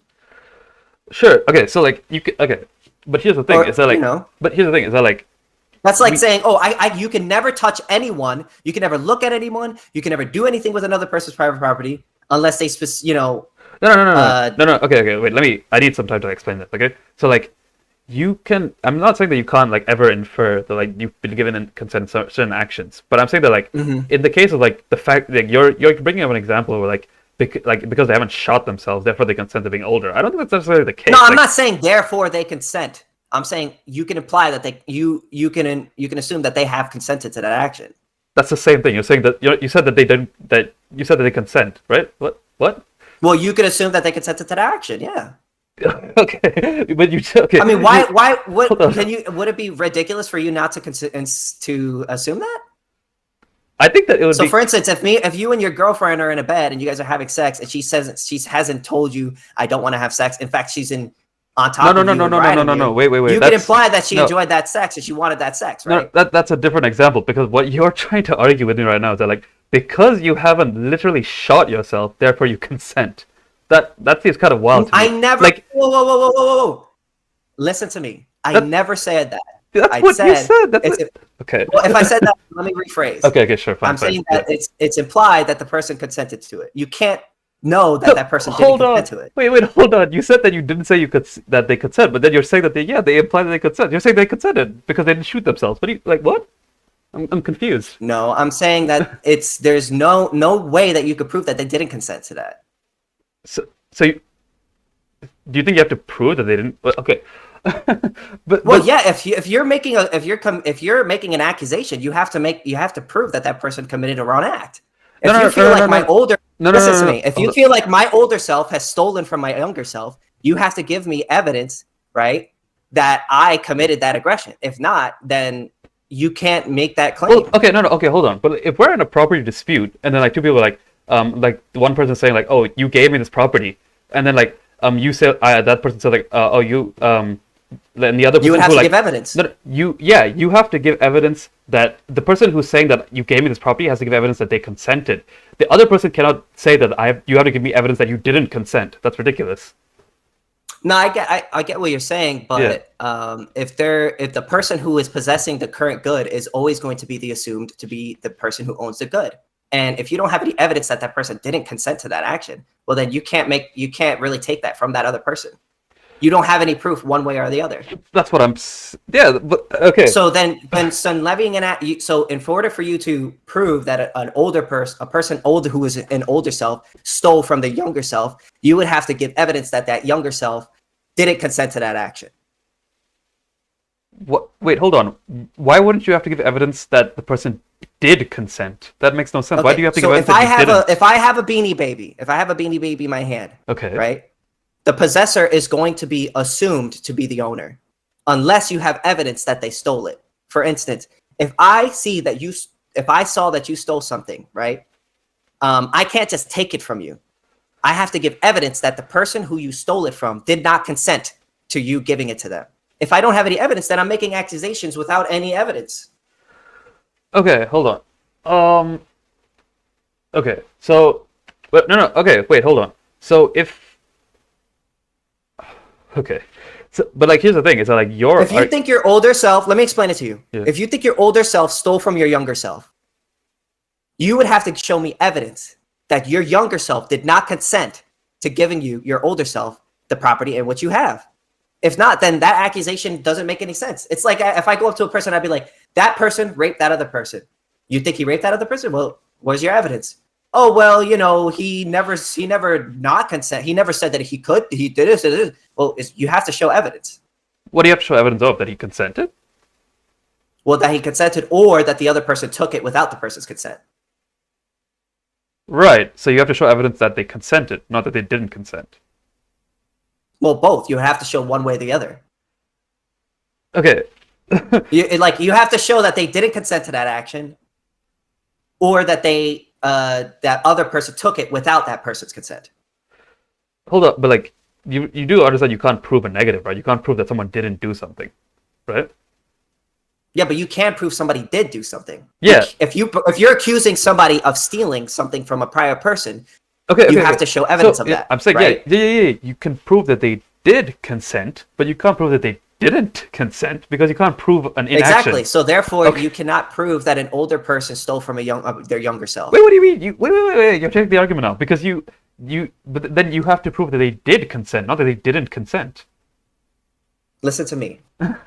If you make an argument, if I say you stole from me, you stole from this guy, you stole from this person, okay, and you say, okay, what is your evidence? What do I need to give you? Okay. Wait, hold on. What do I need to give you? Okay, wait. Let me. Okay. So you're saying if you make an accusation, I make an accusation towards you saying that you stole from another person, okay, right? Yeah. What's the first thing that they're going to ask me? You have to provide evidence that they consented, that they did consent, right? You would have to provide evidence that they either consented or the other person took it without their consent. But like, can you prove that? No. If you can't provide evidence that they did consent, then that would be evidence for you that they didn't consent. You're saying that you took by an older person took a thing from their younger self without their consent, right? Okay. Yeah, sure. Okay, so you need to prove that, right? Sure. Okay, but here's the issue: is that like if you make an accusation, you have to prove that, right? Yeah, your argument. How do you prove that? hold on. Your argument is that like because they didn't shoot themselves, therefore they consented. I don't think that's a reasonable No. Listen standard to my of evidence. argument. Listen to That my is the argument. argument you Listen made. to What do my you mean? No. You're changing the argument. That's not changing the argument. That's what you made. Listen to me. What do you mean? Listen to me. If you're accusing, listen to me. If you're accusing somebody, this person A, from stealing from person B, right? What's the first thing that they're going to ask you? You need evidence that they consented, right? Yeah. Okay. Yeah. So, do you have that evidence that you stole from your younger self? Do I have evidence?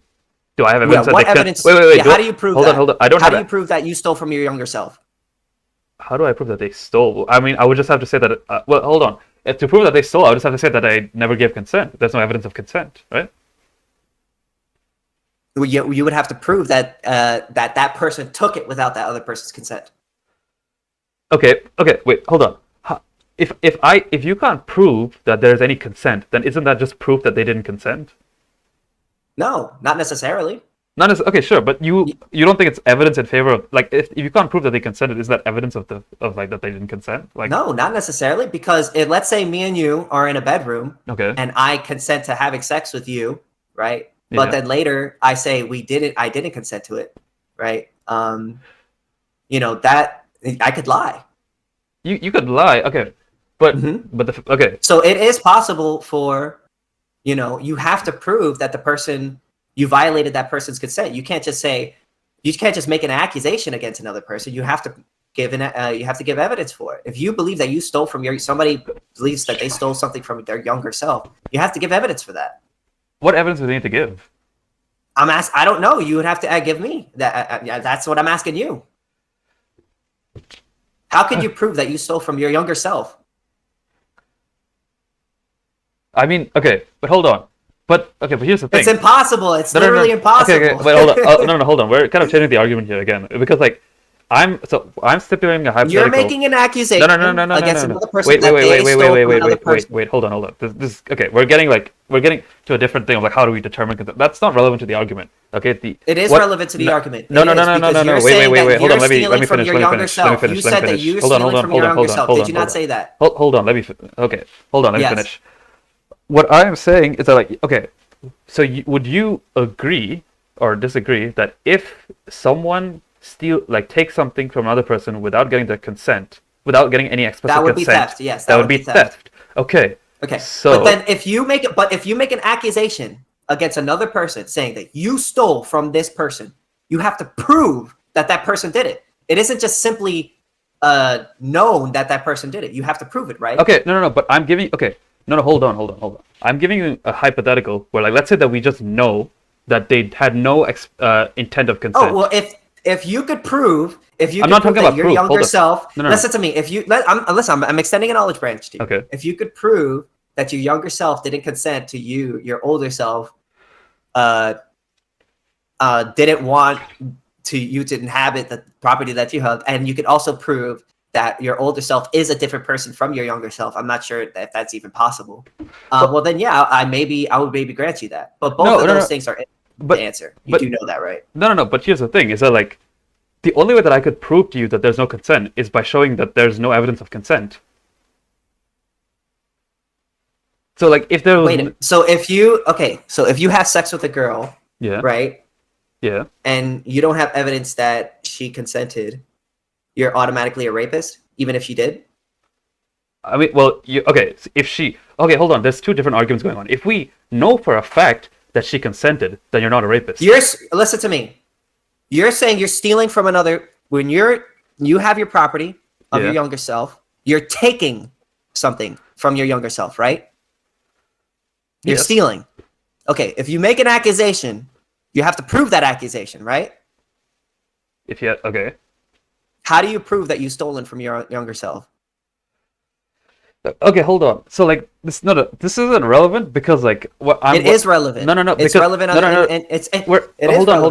on. Let me explain. Okay, because you're doing two different things here, right? It's like so one is about proof. We're not talking about proof.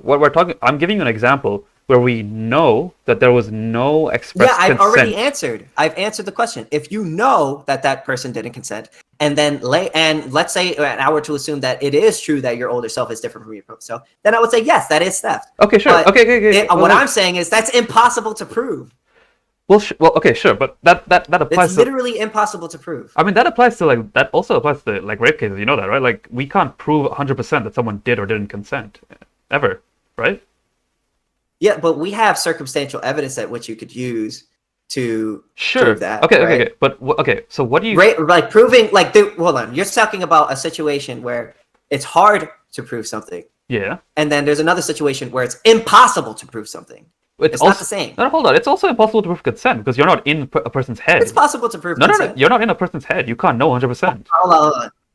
Let's say me and you are about to have sex, and I make you sign a form, right? And it says I consent to the sexual act, right? That would be evidence. That would be you signed it. No, that would be evidence, but that wouldn't be 100%. I could be hallucinating at the time. It is okay. So then you can show evidence that you raped somebody. What do you mean? What? You can show evidence that you did rape somebody, that somebody did not consent to something. It is possible to prove that. It is possible to prove that you didn't rape somebody? That you didn't consent to an action. It is possible to prove that you didn't consent to an action. I mean, like yes or no? Yes or no? It's okay. Yeah, the answer is obviously yes. The answer is obviously yes. You need to let me actually explain the answer. Yeah, it's possible to get evidence that they did consent. It is impossible. Okay, yes, it is. Okay, it is impossible to prove that your younger self didn't consent to you getting to your older self. When you say, it's also impossible to know that your younger self is not your older self. I mean, I asked you for an argument for what makes you the same person over time. You can give me one, right? You even said that. But you don't know that you're. Do you think it's so?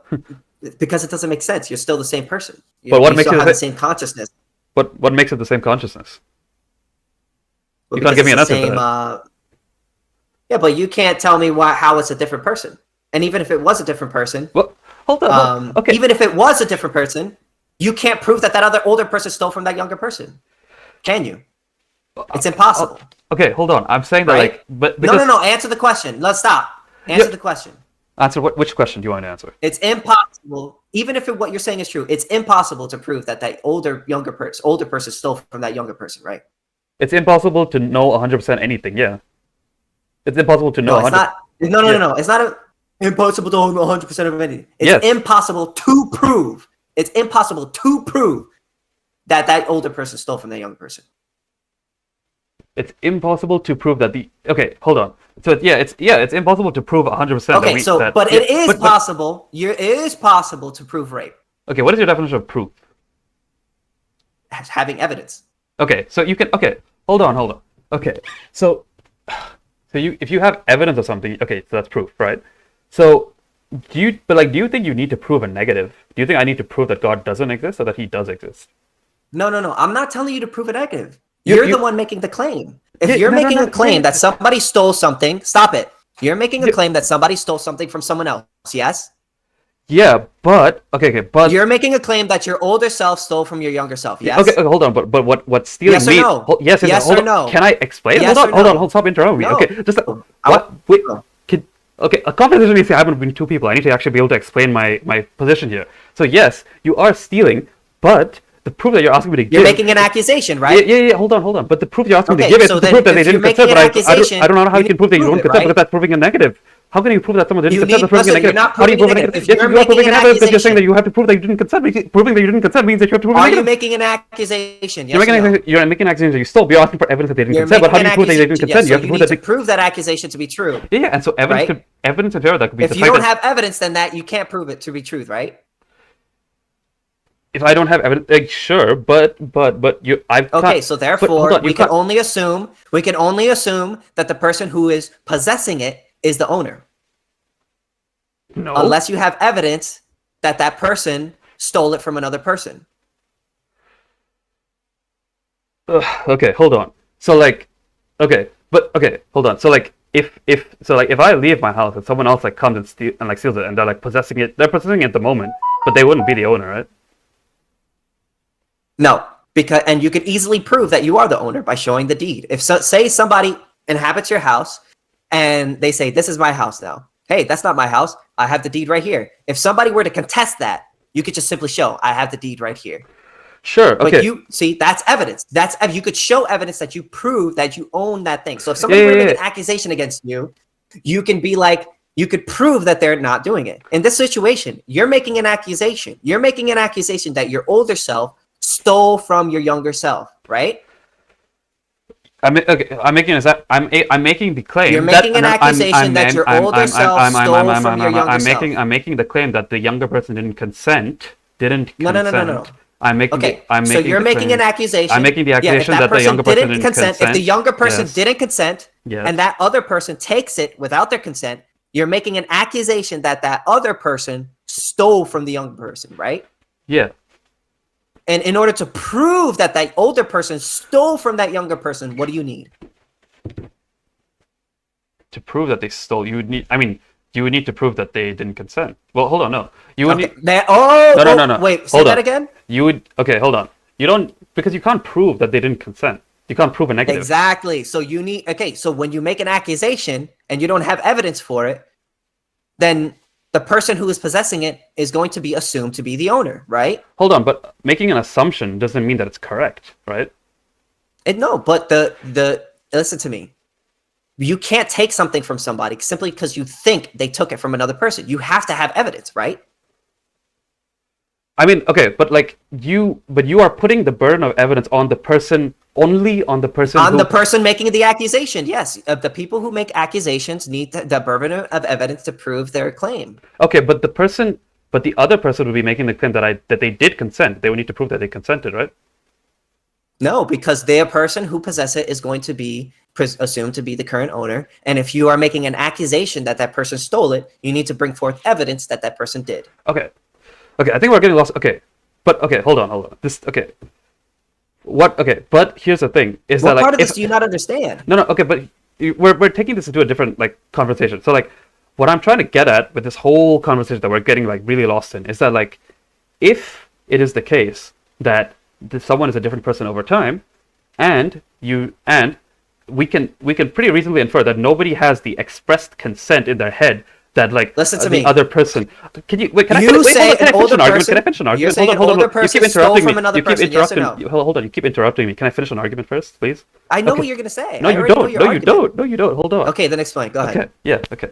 So, if a person, if we assume that they're a different person over time, which I think the argument is obviously the case for that, mm-hmm. and they and there's no known expressed consent that they gave to the other person, then why would you automatically assume that they're the owner? Because if you're going to accuse somebody of stealing, you have to bring forth evidence. But it's not about accusations. I'm just saying that if you are making an accusation. Making an accusation. You're saying one person stole from another person, right? Hold on. I'm giving you the information in the scenario that there's no express consent. So how do you evaluate that situation? You have to give forth evidence that the person did not consent or that person stole it from the other person. I am telling you, in the situation, there's no express consent. How do you evaluate that situation? By showing evidence that that person stole it. How would you do that? Or doesn't own it. How would you do that? That's up to you. That's up to the accuser. So you can't... Wait, hold on. That's up to the accuser. Okay, hold on. But you can't evaluate the situation. Your morals can't evaluate the situation. Because I'm telling you... I just told you... Listen to me. What do you think I did? Listen to me. If you make an accusation about another person, what do you need to bring? Hold on, that's not relevant. What I'm asking you... Yes, it is relevant. You're making an accusation against your older self for stealing from your younger self. Yes or no? You haven't answered my question at all. Okay? What is the question? I'm saying... I have. No, you haven't. I'm saying that if it's a different person over time, and there is no express consent that for giving the ownership to the next person, what is the would you say from that evidence, if that's the only evidence we have, would you say that the other person owns it or not? If that's the only evidence we have. Are they the current possessor of it? The current possessor, yeah, sure. Do you have evidence that that other person stole it from the other person without their consent? I don't have evidence that there's no consent. You don't have evidence that that other person took that other thing from the other person without their consent. No, but that's That's not. I'm saying it is relevant. Okay, it is relevant. I don't have evidence that they didn't consent. No. Okay, so then you in order for you to prove that that other person stole it from that other person, you need to put forth evidence that that person didn't consent to that action, or that that person took it from that other person without their consent. Those are the two things you need. Okay, hold on. But so if you don't have that, then you cannot take that from that person, because the person who is currently possessing it is going to be assumed to be the owner unless you have evidence that that person stole it. Okay, so your answer to my question, which is if there's no evidence of consent and the person is a different person, there's no evidence that that person stole it. Sure, and so there's no evidence of consent. You accept, and there's no evidence that they stole it.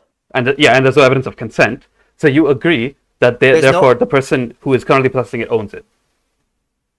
The person can be assumed to own it unless you have evidence that they don't. That's how it works in every situation. You do realize that, right?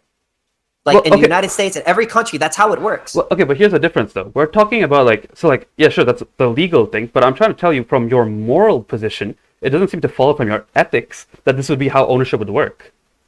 That is how it is. So it does follow from my ethics. The person who is the possessor of the item is assumed to be the owner unless you have evidence that they stole it. Well, okay. That's how it always works. That's how it works under pretty much any other system. No, but unless like you're a complete anarchist or anarcho-communist. No, but the thing is that so your ethic is fundamentally based on consent, but now you're saying that you don't actually need to know that they've consented to have ownership. You can just assume that because they possess it, they own it.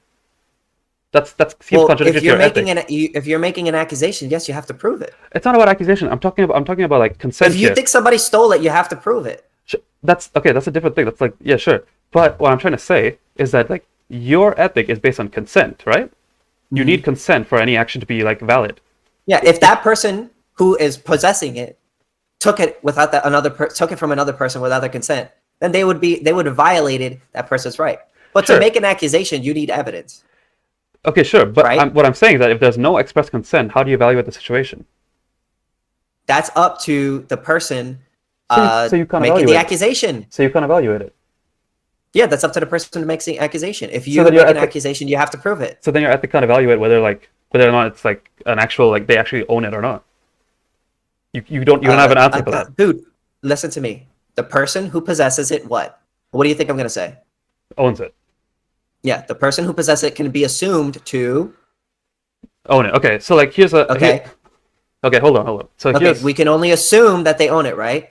No, okay, but sure. You're right? Yes. Okay, so then if you want to prove that they don't own it, what do you need? Hold on. No, this is not relevant. Okay, hold on. It is relevant. Hold on. It's very relevant. Can I give you an example? Okay, here's an example. If let's say that's someone is in a house, they own the house. Yes. And then let's say that they go away for 5 years. Okay. So in that meantime, someone else takes the house and possesses it. Now you know for a fact that there was no expressed consent. Does the person who came and took the house own it? No. Okay, so wait. But if you go up to that person, right, you say you stole this house from me, right? Wait. You're gonna have to show evidence, right? Hold. That's different. No, if you go up to that person, they're going to be assumed to be the owner unless the other person has evidence that they're not the owner. That's how it works in every system. No, hold on, because you just made a claim that at first they're going to be assumed. Stop interrupting me. Stop. You just made a claim that I just gave you an example that if someone that owns it and then leaves, and then someone else comes and possesses it, and there's no explicit consent, you just said that they don't own it. And so that's exactly the same thing. Going to be, hold on. I said that they're going to be assumed to be the owner until the person who actually owns it proves that it is theirs. But but I've already told you in the hypothetical that that another person owned it, and then another person came and possessed it. Oh, well then they wouldn't own it. Okay, so then in the case of in the case of the other thing, of the personhood thing. Yeah, because they have evidence. They can prove it. How? No, I'm not. I didn't give by you showing the deed or no. That's not relevant. That's not relevant. It is relevant. Okay, no, I'm not talking. Let's say they don't have a deed, but I'm just telling you with the information I've given you, you can evaluate that the person who owned it is the person who is the person who's not the person who's possessing it. But you don't have that. You don't have that with a younger person and an older person. Now, do you? It's the same example. Hold on. Let me. Okay. No, you don't have that with a younger person and an older person, right? What don't I have? You don't have the evidence. What evidence is involved in scenario 2 that is in scenario 1? The first person, the evidence is that the person who bought it would have some sort of deed or receipt or the transfer of title from that thing. No, okay. So that they could prove that that person took that thing without the consent. If you have, in the first scenario, you do not have that. No, hold on. Okay, you don't have that. No, you're trying to evaluate this like a legal thing. I'm not talking about that. I'm just saying... is based on legal. This is natural law. I'm talking about ethics. Your ethics. Yeah, this is my ethical view, and this is my the natural law. No, let's say that even if deeds didn't exist, you would still say that the person who owns it is the first person to come upon it, right? The first person to mix their land labor. They don't need a deed, right? Exactly. They don't need a deed. Yeah, but if they need to prove, if somebody's gonna accuse them, of stealing it, they need that to prove it. Yeah, right? that's fine in a court system where they need to prove. But that's irrelevant. What I'm trying to say is that under your ethic, the first person to come in to mix their land and labor with the item is the owner, right? Yes. Okay, and then if a different person comes along and they possess it, that doesn't necessarily mean that they own it. No, it doesn't mean that they own it. But if you are going to say that that person stole it, right? What do you need? You need evidence. But what I'm saying is that... So do you have evidence that your older self stole from your younger self? That's not relevant. What I'm saying... Okay. It is relevant, dude. No. It is relevant. If you make an accusation against somebody, you have to prove it. You can't just... Okay, I understand that, yes, simply because somebody possesses something doesn't mean that they own it. But in order for you to take it from that person, you have to prove that it is yours. You can't just take things without other people's permission. Oh, you can't take... this. Wait, hold on. You can't take things without other people's permission? Are you saying you can't take things without other people's express consent? Oh, okay. I didn't know that. No, you cannot. Oh, interesting. But if I believe that you took something from somebody without their consent, what do I need to prove that? Yeah, you would need evidence. I've so answered this question a million times. You don't have to keep listen to me. So if you believe that your older self stole from your younger self, you would need to prove that, right? Okay, hold on. I'm not... Okay, let's roll back a second. I am not going to say that they stole. I'm not making that claim, okay? I just want to evaluate your ethic here. I'm not making any claim that they stole. I just want to know what your thoughts are, okay? So we can we can dispel with that question. I don't care. I'm not saying they stole. I'm saying from you said that you're saying that you said earlier that if an older person isn't the same as a younger person, that they stole from their younger selves. I'm saying, if I'm saying it by possessing that property of their older selves. Yeah, of their younger selves. Hold on. If you're making an accusation okay, hold on. We keep going through the same thing. I'm trying to like make an actual progress here, okay? So I'm saying that let's ignore that, okay? Like fine, I don't care. Like I'm not gonna take a position on whether they stole or not. I'm asking just from your perspective. From your perspective, if there's a person who mixed their land with their labor on an item, and you say that that's an owner, and then like they get replaced by another person. Let's say like hypothetically, like so there's like a mad scientist who like disintegrates the person with like a teleporter or something. Then a new person then that comes person's dead, and their thing would go into commons. It would go back, and then that other person would be okay in taking that stuff. Yes. Okay, so. What if instead of like just like killing them, the scientists just like replace their cells with his machine, like instantly, all of his cells get replaced? Oh well, then that other person would be dead. Oh, okay, so they'd be a different person. Yeah, they would be a different person. So then that thing would be going into commons, and if that person takes that, they wouldn't be violating any person's rights because that person is dead. Okay, sure. So now let's continue with this hypothetical. Now, if you let's say you took things from that other person, you would need evidence, right? Yes, dude. Why do you keep going back to this? I already said yes. We don't need to keep repeating that again and again and again. I'm just trying to can we move on forward with the conversation? Okay. Yes. Okay. So let's say that person who you agree owned it because they mixed their land and the labor. Let's say they leave the house, and then the scientist replaces their cells. Another person comes in, takes the house. Who owns it now? Like possesses. Is the other person dead? Their cells got replaced by the scientists. You said that they're dead, right? So they're dead. That would mean they're dead. Yeah. Right. So it wouldn't be theft. Okay, perfect. So let's say that I own a house. I mix my land with my labor on it. I leave for like however long it takes for all of my cells to get replaced. In the time that I've left, another person has possessed the house. In your view, that person now owns the house. Because I'm no longer the same person. Well, you would have to prove, the person would have to prove that you are a different person than the earlier person. But I've already said that they. But you already agreed that they are because their cells got replaced. You already admitted that. You accepted that. Well, hold on. I did not accept that. I don't accept that simply because your cells are replaced, that you're a different person. I never accepted that. No, I asked you for your perspective. I gave you an example of a scientist replacing yourself. You may have a different instantly. body, but it may not make you a different person. Okay, I gave you an example where the scientists instantly replace your cells. What you said to me was that the old person is dead and it's a new person. So now you're going back on that claim. Whoa, that's different. That's different. You're talking about somebody vaporizing another person. No. And then replacing them with another person. No. That's not what I said in the hypothetical. What I said is that the scientist has a machine that replaces their cells. Only. Yeah, replacing someone's cells is with another person's cells. That's a different person. No, they're not. Your body's replacing your cells with your same body cells. What does that even mean? What do you mean? With your same body cells are replacing themselves with their own cells. What you're talking about is are they replacing that person's cells with their own cells or somebody else's cells? What do you mean by your own cells? The cells that are tied to your DNA. Hold on. Okay, so. You think that... Wait, hold on. So you think that the cells that get replaced are just still the same cells as the one that were there earlier? Well, they may not be the same exact cells, but they have the same DNA. The DNA is still there. So, okay, so you think that the DNA makes them the same person over time? Well, yeah, because your DNA is kind of like who you are and your consciousness. Well, What? Hold on. What do you mean by? But how do you know someone's consciousness is the same over time? It's impossible. We can only assume so. So okay, so you can't give me an argument that it's the same over time.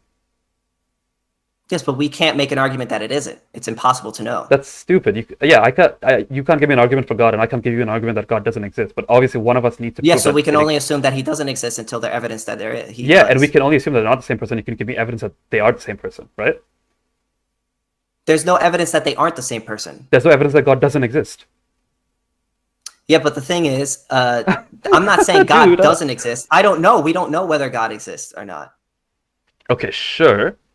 But... So we don't know one way or the other. Sure. I just don't believe he doesn't exist because there's no evidence. Okay. But I don't know if he's real. He could be real. Okay, yeah, sure. We can't know 100% sure. But... If there's no evidence, you agree that's a good reason to believe that that's not true, right? There's no evidence.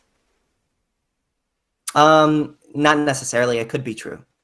It could be, sure. But you just told me that since there's no evidence for God... I'm not I believe in if it could be true, then there's a possibility that it could be true. Yeah, that's tautological. Yeah, sure. If it could be true, it's possible that it's true, sure. But you just said that you don't believe in God because there's no evidence he's real, right? It could be the case it's true.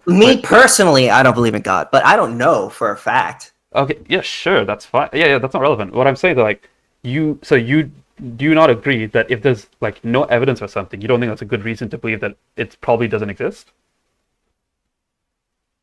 No.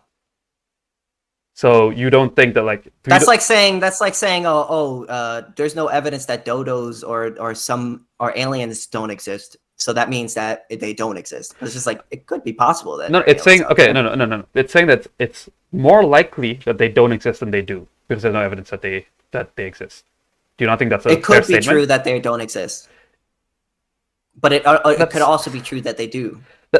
Okay, that's not an answer. I'm asking you do you not think that the fact that we don't have evidence for something makes it more likely that it doesn't exist at all? You don't think that affects it at all? So you would never... Not if you don't have any evidence. If you don't have evidence, then the claim is you can't go one way or the other. Oh, this is crazy. Okay, so we can't say we can't say it's likely that unicorns don't exist. We have to say that they could exist, they couldn't. There's just no they could I mean, you could say I don't think that it exists, sure. Or I don't believe that it exists. Sure. But to say definitively that unicorns never existed and will never exist, that doesn't make any sense. I'm not saying definitively. What I'm saying is that there's a view in philosophy. It's called phenomenal conservatism, which is the idea that things are the way that we see them generally. Things are the way that we see them. We expect that the way that we see things are the way things are, right?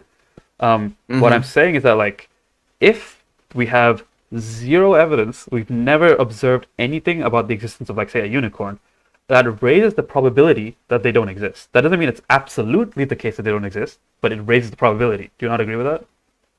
Yeah. You agree with I that? agree with that. Sure. Mm-hmm. So you agree that if there's no evidence of something, it raises the probability that that it doesn't exist. Yeah, but that doesn't matter to me. Okay, sure. So what I'm saying is that, like, oh my gosh. Why would that matter to me? Whether there's a probability that God doesn't exist or it does exist.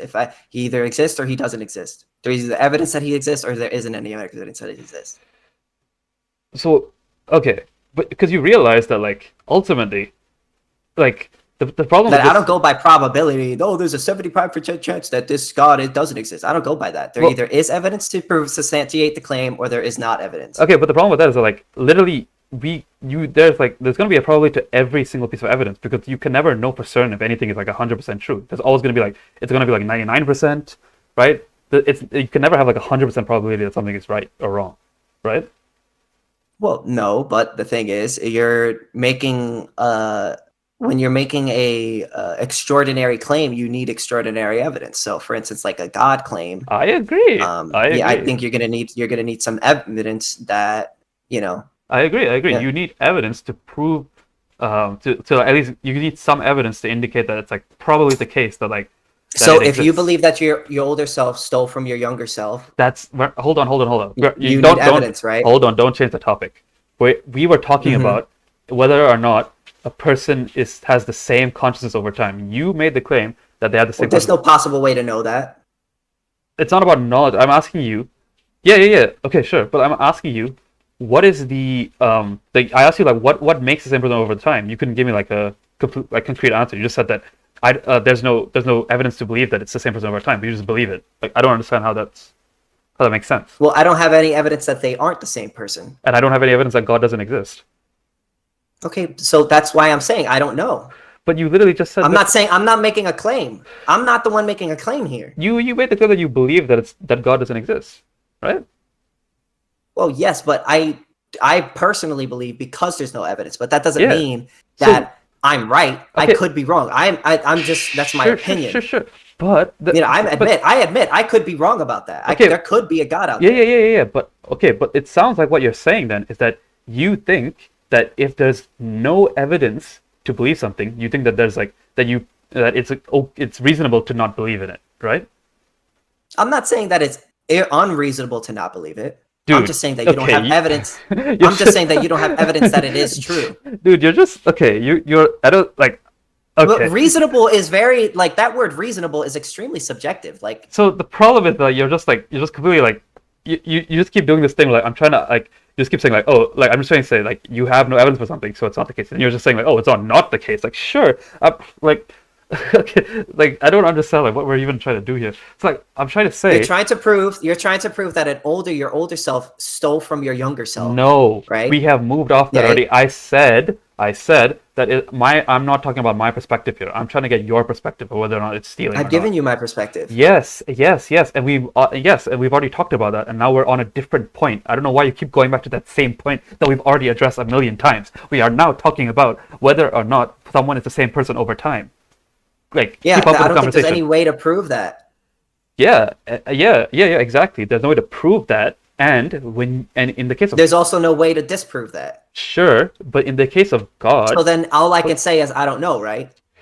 But in the case of God, you seem to believe that God doesn't exist, right? Do you deny that or do you agree with that? Because you said that before. Well, I don't believe that God exists. Yeah, you don't. But my opinion could be wrong. Anything could be wrong about anything. That's meaningless, okay? But what I'm trying to say is that, like, if you believe something, then you would agree you have a reason to believe it, right? Or do you I have my own personal reasons. Yeah. Okay, sure. All I'm asking is for your perspective. I'm not asking for anybody else's, okay? I'm asking. Well, if I don't have evidence for something, generally, I don't believe that it is true unless I have evidence for it. Sure, I agree with that. So that doesn't mean. But that's not me saying that, dude, I understand. It isn't true. I get that. Okay, so then what's your point? What's the point that you're trying to make? Hurry up, man. You keep like, oh my gosh, you keep making a statement and then, like, immediately, like, trying to, like, okay, you said that you just said that if there's no evidence for something, you think that you have that's a good reason to not believe that it exists, right? Mm-hmm. Right. So Well, I why? mean, for me at least. Okay, for you, But it could not be true. all I care about is your perspective. I don't care about anyone else's. So just say you agree that if there's no evidence for something, you have a reason to not believe it, right? Generally, yeah. Yeah. So why would that not apply for the personhood thing? Because there isn't no evidence one way or the other. Dude, but oh my gosh, but okay, but that applies to literally everything. But you just said that if there's I don't know. I'm saying I don't know in that situation. No, but I'm not making a claim. Dude, okay, you keep running away from this claim. You said that if there's no evidence for something, you said that that's a decent reason to not believe it. For you, your perspective. Yeah, you could disbelieve it. Yeah, I'm not saying you're wrong for disbelieving it. I'm just saying we don't know. Okay, I don't. No. That's why I'm saying I don't know. Wait, hold on. Okay, you're just running away from your claim now. You said that if there's no evidence for something, you said that you, in your perspective, you said that's reason to not believe it. I don't think it's unreasonable for you to disbelieve it. Yeah. Okay, but no, I don't care about But that doesn't mean that it's true. I don't care about what you believe is reasonable or unreasonable. I'm asking for your perspective. If there's no evidence of something, that is my perspective. I'm giving you my perspective. No, I'm asking you, if there is no evidence for something, would you say that you believe it, or would you say that it's like that you believe it, or that you believe? I don't think it's unreasonable for someone not to believe it. Yes. I'm asking. Can you just say that? Okay. Can you say that you wouldn't believe it if there's no evidence for it, or do you? It depends on the situation. Well, okay. What factors does it depend on? It depends on how outlandish the thing is, what the claim that you're making is.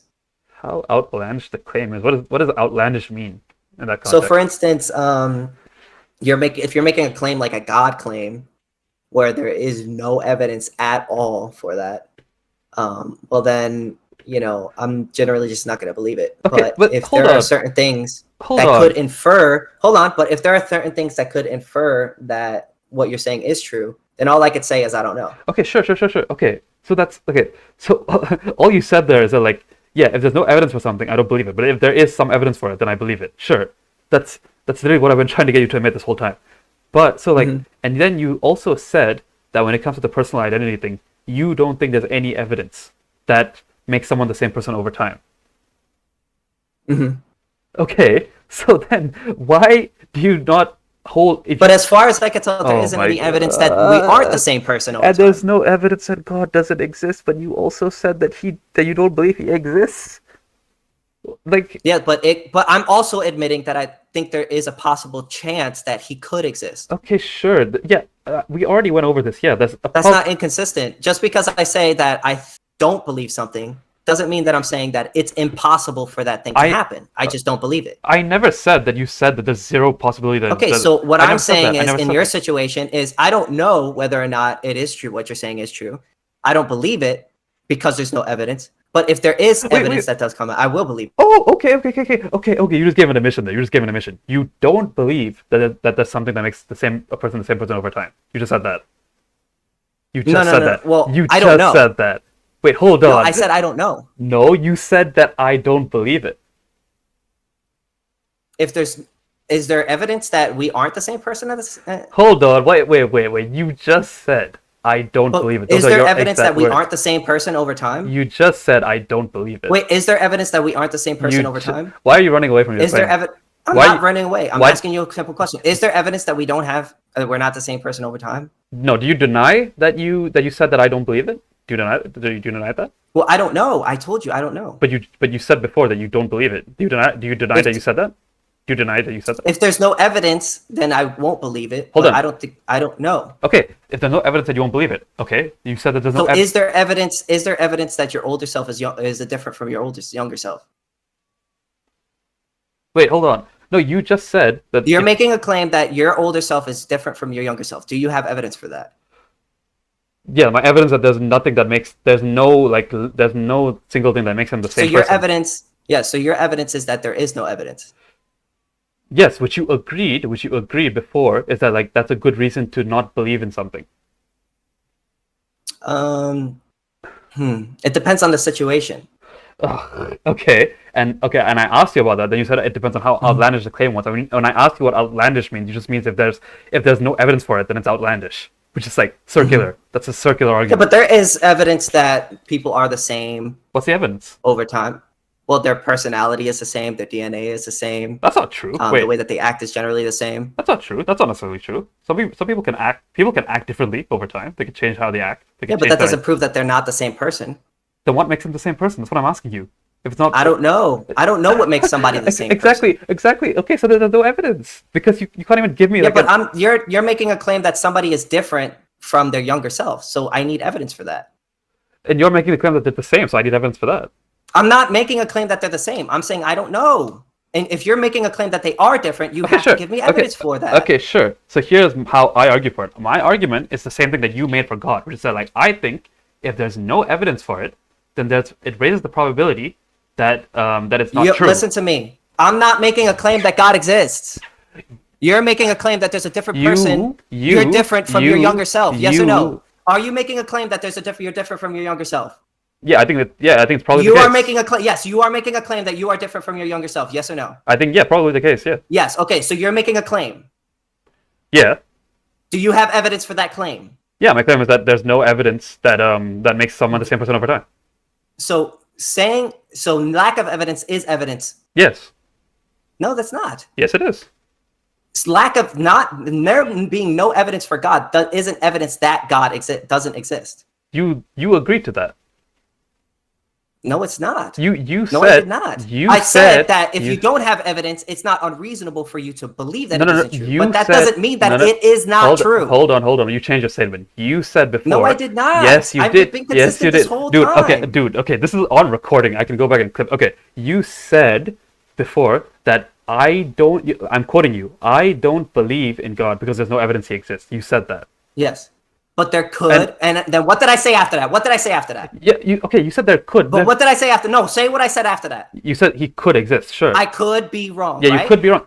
Anybody could be wrong about anything. You're saying, listen to me, you're saying that you're different from your younger self, but you're not adding in that other thing. Could you be wrong? Yes. Listen to me, could you? Yes, I could be wrong about anything I believe. I could be wrong about everything I believe. Then you could be wrong. Okay, so I'm saying if there is evidence that shows that you are wrong, you would believe it, right?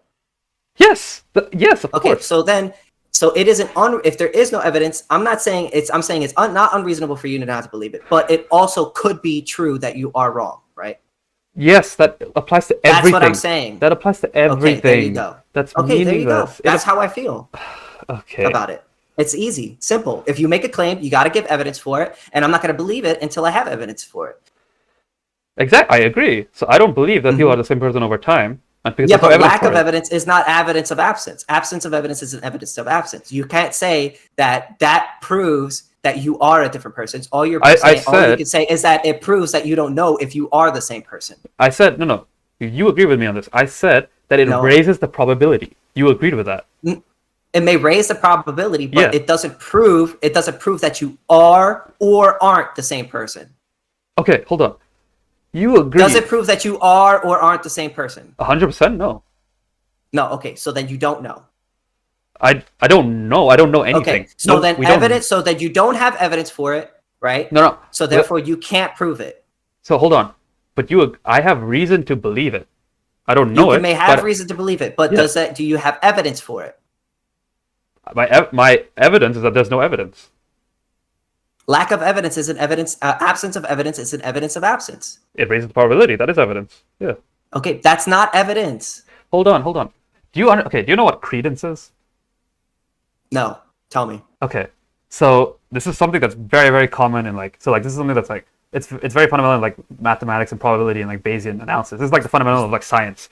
So we have we have things that like can raise or lower our credence in something that we don't know for sure, right? So it's like if we there's like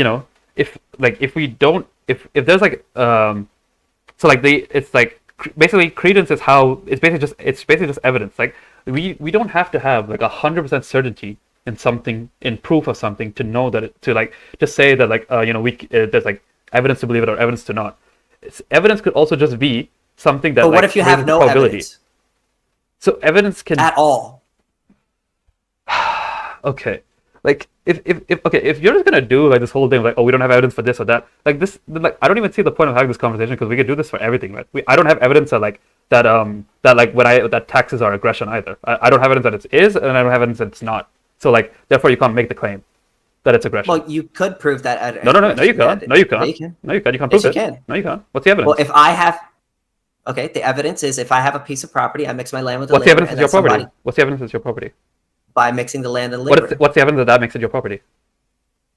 Well, I get what you're saying. I do understand what you're saying, but the problem is you could prove that you do own something, No, you whereas can't. you can't What's prove no, that. you can't. You can't. What's the evidence? claim. What's the proof? What's the So proof? you can't prove that you own something? No, you can't. What's the proof? It's impossible. By your own logic. Even if I show No. you a receipt, what if I show you a receipt? How do I know that's proof? What's the So proof? you can't prove anything.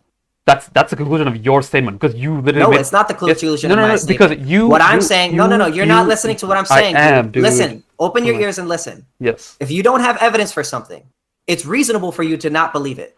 But that Okay. doesn't mean that it isn't true. I Do you agree. understand? I agree. And you Right. don't have evidence that it's aggression either. Yeah, if I'm making an accusation, I would Yeah. have to perform evidence. Exactly. So Report you don't have evidence that taxation is aggression. I do have evidence that No, you taxation don't. of No, you aggression. don't. No, you don't. You could be wrong, right? You could be wrong, right? You could be wrong. Well, if I am inhabiting my own body and I believe, and somebody is taking my property without my You don't have consent, evidence. You don't have evidence that's your property. You don't have evidence of that. so I can't prove anything. By your own logic, yes. No, I'm not. That's not my logic. No, because you said That's not my logic. You said because you could be wrong with something, therefore there's no evidence. No. I'm not saying that. I said that if you could be wrong, that doesn't mean that you are right. Exactly. You could be wrong, so then that means that you're not right about taxation being aggression, right? Doesn't mean that you're right. If you could be wrong, that doesn't mean... If I make an accusation that this person is stealing from another person, I need evidence to prove that, right? Exactly, and you need to provide evidence that taxation is aggression. You haven't provided evidence of that. What's the I evidence? have. No, you haven't. There's no evidence. The aggression is that you're unconsensually taking another person's private You have no property. evidence that it's their property. That's your property. You don't have evidence of that. Okay, so then you can't prove anything. Yeah, that's follows from your statement. That's not my statement. I do believe that you could prove things. But you don't have evidence that you can prove it. Yes, you can. How? You prove it. By showing it. Prove that By it's your showing it to property. a person. By showing you that I'm the only other person. That the thing is that the person who currently possesses it, like I explained it to you, is assumed to be the owner Prove until that. you have Prove evidence that that. they Prove committed that. Prove that they prove- didn't. No, prove that I should believe that assumption. What's the evidence for that? I'm not going to do this with you. If You you did don't, that if you with- can't you- understand how evidence, if you don't understand how evidence works, that's fine. You literally did this with that's me. fine. Okay, bro. I'm not doing okay. that. I didn't do that You with did, you. you All I did. said, listen to me. All I said is that you believe that you're making an accusation that an older person stole from a younger person. And you made an accusation. And I said that I need evidence for that. And you made an accusation that taxation is aggressive. You need evidence that it's your property. You made an accusation that it's your property. My evidence would be that I mixed my land with labor with my property. You need evidence that I wait, hold traded on. it with. But you need I evidence. traded it with another person. You need evidence that makes it your property. Why should I assume that makes it your property? You need evidence for that. Well, you could put forth evidence, right, by basically showing them the receipt or showing them that you bought it. No, that's what I'm saying. I'm saying you need evidence that mixing land with labor makes it your property. Why should I believe that? It's not about evidence. It's our belief. It's an ethical system. Oh, okay. So then you don't need evidence. Well, the person. To prove that a person if you're making an accusation, you need evidence. And you made an accusation that taxation is aggression. What? Yeah, if taxation is aggression, if another person doesn't consent to that thing. Okay, but you can't prove that they didn't consent. Well, what if I would have asked somebody and then they told me they didn't consent? Then is that evidence? That isn't proof? They could be wrong, right? You could be wrong.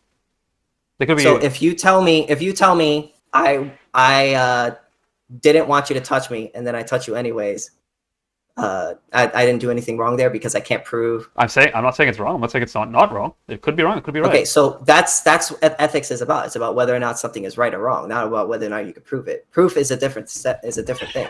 It's about whether or not something's right or wrong. That's also about whether it's right or wrong. That's literally what you said. What? No. Listen to me. The NAP and argumentation ethics and all this stuff doesn't tell you like what evidence, like what evidence is this, whatever this is that. It tells you whether or not something is right or wrong. Yeah. And if you're going to make an accusation against somebody, you have to show evidence. Exactly. So to make an accusation that the taxation is aggression, you need evidence. Yeah, I did. No, you didn't. Yes, I did. If somebody doesn't consent to the taxation, you agreed that taxation is the unconsensual taking of another person's property, right? Nope, I never agreed to that. So then, what is taxation? It's the government taking property. Without what? I don't know. It's without consent or not. So if I were to tell you I didn't consent to this taking of my property, would that be theft? I don't know if you consented or not. Yeah, but I just told you I did. You could be lying. I'm telling you the truth. You could be lying. So you don't believe anything. So do you see how, like, you literally just did this to me before, and now how I didn't it's so do that to you. Yes, All I you was did. saying was that if you're making an accusation, you need evidence. Sure. Okay. Yeah. But the problem is that, like, so we could flip this up. Like, I could flip this because like when I said that you need evidence of consent, you said you need evidence that they didn't consent. So I could do the same thing with you here. You need evidence that you didn't consent to taxation. Yeah, and I just told you that I didn't consent. That would be the evidence. But you don't have evidence that you're not lying. I don't have evidence that you're not lying. So you're saying that I'm lying? No, I'm not saying that you are lying. I'm Okay, just saying so that if you're making it, if you're no. making an accusation that I am lying, you would have to prove that I am Yeah, lying. I'm not making the accusation. I'm saying you could be lying, you could not be lying. We don't know. I'm saying we don't know. I could be lying, but if you were to say that I am lying, you would have to prove that, right? Well, I never said that you are lying. I just said that you could be. I understand that. Yeah. But if you were to say that, you would have to prove that. Right? Sure, and I never said that. So every time you make an accusation, you have to prove it, right? Sure. Okay, so when you say you're making an accusation that an older person is stealing from your younger self, you have to prove that, right? And you need to prove that taxation is aggression too. I did. No, you didn't. You haven't proved that it's your property. Taxation, you told me that it's the unconsensual taking of another person's property. Nope, right? I never said that. Okay, so if I didn't consent to the government taking my property, wouldn't that be theft? I would need evidence that you didn't consent. I just told you that I didn't consent. You could be lying. Okay, so we shouldn't believe anything that anyone says because they could be lying. Well, I mean that's what you said, right? I never said that. I never said that. You once. said it because since we could be wrong or we could be right, we just have to say we don't know. So yeah, I don't know. Until you have evidence, but if you're making an accusation, you have to provide evidence. Yeah, but the evidence could be wrong, so I don't know. Okay, but if you could go based off of the evidence, right? But we don't know. We don't know. We may not know, but the thing is, you go based off of the evidence, and if you're but I don't know if evidence. If there is no evidence, then you can't make the accusation. Yeah, exactly. So I don't see that. How does evidence?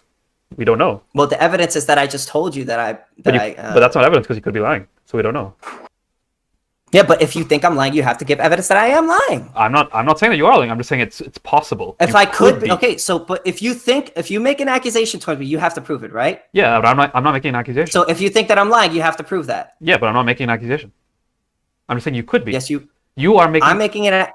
I'm making a claim that taxation is theft. You're making the claim. And I said no. You're making the claim that you're telling the truth, but you have to prove that you're not lying.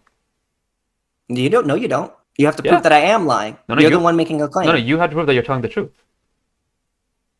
You're the one. You're making the claim that you told the truth. Yes. Yeah. So how to prove that? The person making the accusation has to prove it. You're the one making the claim. You're the one making the claim. I'm not making a claim. You're making the claim that I stole something, right? Hold on. So you don't claim that you told the truth? You don't claim that? Listen to me. You're the one claiming that I stole something, right? Nope. I never made any claim. I said I don't know. So you don't know if somebody stole something from anything, buddy? Well, yeah, because like you said, So then how do you prove anything? Well, like you said, because we could be wrong, so we don't know. I don't know if it could be right or I don't know if it could be wrong. But there is evidence for things. How do you know? Based off of our perception. Okay, how do you know that it's correct? Well, I mean, because it's the only thing I could know. How do you know that? Well, I mean, because it's the only thing I can know. That's circular. In order to know something, I have to know something. Like, I can't just not know anything. How do you know that? I don't know. That's a hard question. See, like, okay, like, listen, okay, you know what? Like, we're not gonna get anywhere at this point. I think that, like, we might as well just wrap this up. I don't think there's anything left. But Like, you do wait. So you don't think that if you make an accusation against somebody, you need to show evidence? so the problem is, okay, like, the problem is that, like, you, like, obviously, yeah, if you make an accusation, you have to provide evidence. But the difference between you and me is that I believe that if there's something, like, for example, like, with regards to God, like, if there is no evidence for God, I think it's reasonable to make like, sort of, like, I never said it was unreasonable to assume that okay, he isn't real. okay, I'm okay. just saying you don't know for a Yeah, fact. That's all I'm saying. okay, I agree, but I'm not saying that I know for a fact. I'm just saying that I think that can be used as evidence to believe that God doesn't exist. It's not like I can't. There's no way to prove or disprove that. I agree, but It's not. I'm not saying it's. Listen, yeah, I'm not saying it's unreasonable to not believe in God. There's nothing wrong with that. What yeah. I'm saying is that we both don't know for a fact. I agree. So there are certain things that rise up to the level of evidence that we could reasonably believe, right? But we can never really prove everything. We can't prove anything. I agree. We don't know for a fact. But just because I admit that doesn't mean that I don't think that, you could be, that doesn't mean I agree. Doesn't mean I don't agree with you.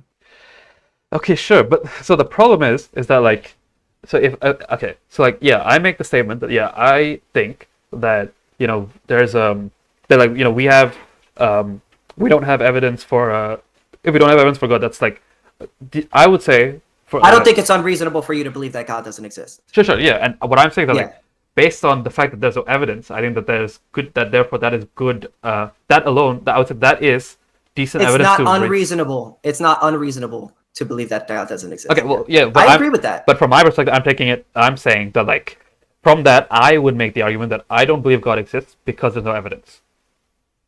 I would make the same argument too. Sure, but all I'm acknowledging is that there is a possibility that I could be wrong. Yeah, that doesn't mean that we can't prove anything or that you are wrong.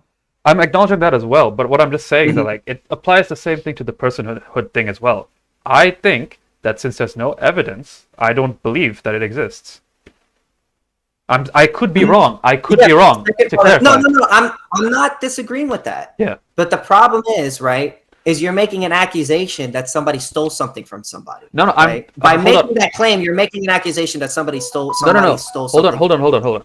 That claim, okay, like, I was trying to, with that claim, I was trying to ask from your perspective, is it the case that if there's a okay, hold on, I need to take a piss. If there was a younger person, if there was two people, I mean, if it was true that a younger person is separate from the older person, they are two different people, would that person be stealing from that person? If you could show me evidence that is true, the person didn't consent to that person taking that other person's private property, I would agree with you. Okay, hold on. I need. But I said this already. Listen. I need to take a piss. Can I be right back in like 1 minute? Yeah. But I agreed with you on that. Okay, just hold on 1 second. Mm-hmm.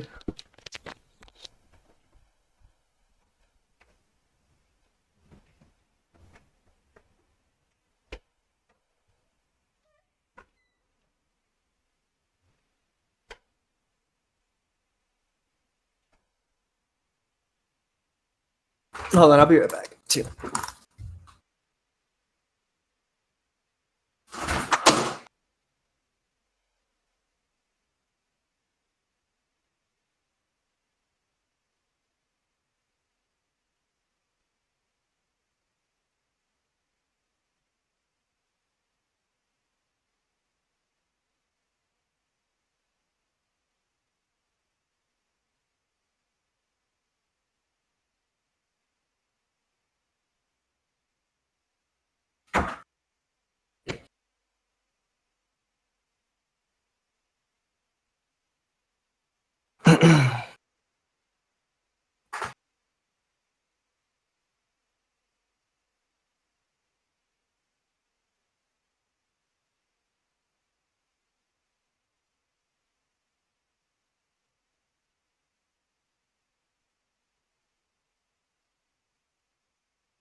Okay, I'm back. Are you back? Yeah. Yeah. I'm All back. right. So where were we at? Okay, so okay. Oh gosh. Okay, let's start with so do we agree that like even though I could be wrong, I can make the statement that I don't believe in God because there's no evidence for God? Is that like a Yeah. like There's a nothing wrong with that. okay, so is then can I also say that even though I could be wrong, I could also say that since there's no evidence that I'm the same person over time, therefore I don't believe that I'm the same person over time. Yeah. There's nothing wrong with saying that. Sure. Okay. So then, okay, sure. Okay, so that was the entire point of like whatever. Like what, I don't know how long we were on that point, but No, that no, was no. my The point of contention that I was having with you is that you're saying that your older self is stealing from your younger self, right? well. Okay, so can I explain that because I'm trying to explain that. Okay, I Mm-hmm. said I was trying to. The reason I said that was because I'm taking your perspective, which is the idea that if because like keep in mind like I said this to you, right? I said that I don't actually believe in ownership. I believe that like whoever maximize utility by owning it by possessing it should have it. So that Mm-hmm. so like in my view I don't believe that it's theft. But my argument was that it seems that from your perspective it would be theft. If you could prove it, yeah. But okay, but yeah, but But that was my other point. That you would need to prove it. sure, That's my only thing. Not saying that it isn't theft. You would need to prove it. sure, That's sure. all they're saying. And I'm saying that that would basically be impossible to prove. Like there would be no way to prove that. But okay, but I gave you an example where I said that like if someone let's say bought a house and then Mm-hmm. they left the house and then let's say some like scientist invents a tool which allows them to like completely replace all their cells in their body so that they become like a different person and then they like when I say different person I'm assuming Well, then I would my say yeah that person was dead. The first person is dead. yeah And then the second person basically inhabited that no, no, dead okay person's stuff. yeah but in the example what I said is that like while that person is away with the scientist and getting his cells replaced, another person who was not the original owner comes and possesses the house and then when While that other person is dead? while the other person is getting his cells replaced Is that first person consenting to that? to the scientist doing that, yeah. Oh, okay. So if he's consenting to that, and then then I guess I'm guessing that the first person is dead, right? After Well, that, that right? depends on your perspective. Like, if you think that, I like, would say that person is dead, right? Because if you're replacing their cells, then you're pretty much killing them, right? Or they're dying. well, so when I say replacing, I'm talking about they're replacing it in the same way that our body does, except they're just doing it like really fast. It's just at a faster rate. Yeah, exactly. It happens like instantly. That's all I'm saying. Let me think about that. I'm not sure because I'm not sure if your cells replacing itself automatically means that that's not you anymore. I feel like you. I'm not sure if that makes sense. Okay, well, sure, that's fine. I mean, we can disagree with this. Like, I'm just I saying, just don't know how. I'm just not. I just don't know how. I can't see. like, It's kind of hard for me to understand. Like, I'm sorry. I'm trying to formulate a question in my head. okay. How do I know that simply by replacing your cells, you're not the same person? Well, Anymore. I mean, that's the thing. So, like, this is kind of the hype. So, like, if you're interested in reading more on this, there's like the philosopher that I'm like getting this from is a guy named Derek Parfit. I recommend you read his book. It's actually like No. I actually like this conversation. This is an interesting conversation. yeah. How do you know? I guess my question is like, how do you know that like if like it is true that your cells do replace itself over time, but how do you know that's not you anymore? Well, so that's my point, right? Is that like the point of so the point and the reason I bring up the philosopher is that like the ultimate argument is that like it doesn't seem that anything like necessarily sticks from like when we were at a certain point in time to another point in time. So like, well, your DNA stays, doesn't it? so I'm gonna be honest, I don't know a lot about biology, but like I think that. Oh well, your genetic code is Yeah. in each cell, But and when it's split, when it makes another cell, it knows to make the exact the same cell because of that DNA. Like your DNA is basically like your all the things about you that you are, right? And yeah, I get that. that's how your cell. That's how you are the same when you grow up. You still have the same facial structure. You still have the same stuff, as you grow older, because your DNA sort of keeps you Well, sure, but it the same. so but like you don't think it changes like at all? Like, do you think it stays like exactly the Well, same? not as Or- far as I could tell. I mean, unless you have evidence that it does. I mean, listen, I'll admit I don't know much about this, I don't know much but about as that. far as either, I can like, tell, your DNA doesn't really change when your cells replace. I'm pretty sure it's the same. I mean, but what if you got like? I may be wrong about this. What- I may be wrong about this. What if you got like cancer? I'm pretty sure cancer isn't you anymore. I'm pretty sure that's like another thing Oh, well, or a mutation. yeah. Well, I guess like so that could be like another example. Like, if you get cancer, are you the same person as the prior to getting cancer? I mean, I guess it would depend on whether if that cancer is you. Well, Or I mean, if by becoming a cancer, it is no longer you. I don't know. well, yeah, well, if you develop like cancer, I assume cancer changes your cells, right? I think like it. Like, I mean, if it mutates. I don't know something. is cancer you? Is a cancer part of you, or is it just a? I don't know. I can't answer that question. I don't know. Sure. Yeah. Well, I mean, like, yeah. I don't know. Yeah. This is a lot more complicated than it seems. That's all I'm trying to make it seem. Like, it isn't as simple as like, oh, your older self stole from your younger self. It isn't as simple as that. I agree. You can't really know that. Well, okay, sure. Well, but I was just trying to make the argument that, like, from your perspective, it seems that if we can agree on the idea that they're a different person over time. Okay. Then, yeah. So let's say this. Let's say we both agree. Let's say we were to prove that it is a different person. Yeah. And there is a scientific way that we could prove it. I don't know how we could, but let's just say hypothetically we could. That it is a different person.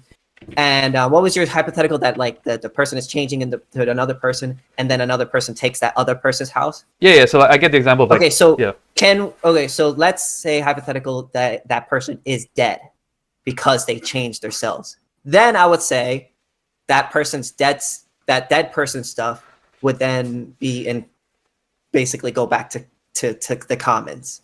Yeah. Okay. It would not go to that another person. Yeah, but I just Googled. I don't know. Like, I have not done any research on this. I just Googled, does your DNA change over time? And like the first link is saying that it does change as we age. Apparently, I don't know anything about biology, so I could be wrong about that. I don't know. Okay, yeah, I don't know neither. I'll admit, I don't know.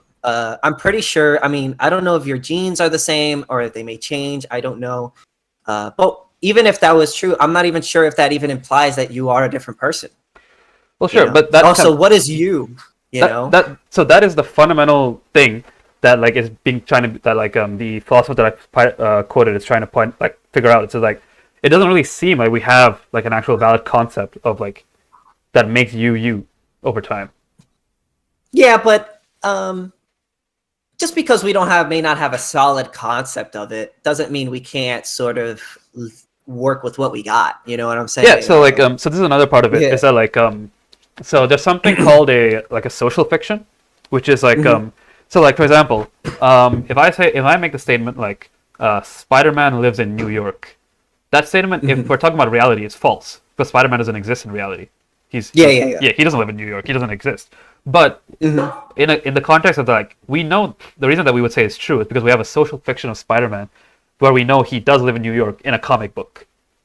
And so when it comes to like this concept of like personal identity and like what makes you, we have these like kind of very loose social fiction kind of correlations that we seems to be so like to make a person. So like I can kind of like make like the statement that you are you like in a sense of like, you know, like I'm talking to someone whose name is like Sithis, and like you know, you have these, you debate, you're an ancap, you have these identities about you. But those things don't really seem to actually, when we go down to the core, it doesn't really seem to make you what you are. It doesn't seem to exist. But we can say as a social fiction, yeah, we can pretend it exists. That's essentially what I'm trying to say. Kind of like the Spider-Man example. Yeah, well, I guess we can only work with what we got. We kind of have to do what we can to make the best practical decisions with the information that we have. We may not know whether or not your future self is the same as your younger self, but all we can do is sort of work with what we got. We can only assume that you are the same person unless you have evidence that they aren't. Well, okay, I obviously disagree with that, but yeah, I don't know how much more. Yeah, because like I can't imagine like taking something from somebody because you think that they're taking something from their younger self. Like, to me, that you would need some sort of evidence to prove that they stole it. So this is the thing. It's not like, the way that I get around this, because my ethic isn't really based on anything to do with like persons. I don't really care about like, if you own it, like if you own it at this time and you change into a different person, like, is that still like, do you still own it because you were the one who mixed your land with labor? Like, that doesn't really matter to my calculation. My calculation is just like, does it produce the best outcomes for us to have this? No, I understand that, but you're more testing my ethic. Yeah, I'm testing your ethic. Exactly. You're more than welcome to do that. I have no problem with that. Yeah. I think these are perfectly good questions. I think they're pretty interesting questions. I actually never even really thought of that. You've given me a new perspective that I've actually never really heard of, so I appreciate that. But I guess, and to close this off, sure. Based on the information that I have, my opinion of it is, let's say it is true that your older self is different from your younger self, and you can prove that your younger self didn't consent to your older self giving it to whatever. Well then, and you could prove that they are two different people. Well then, yeah, I would have no choice but to say that it is theft.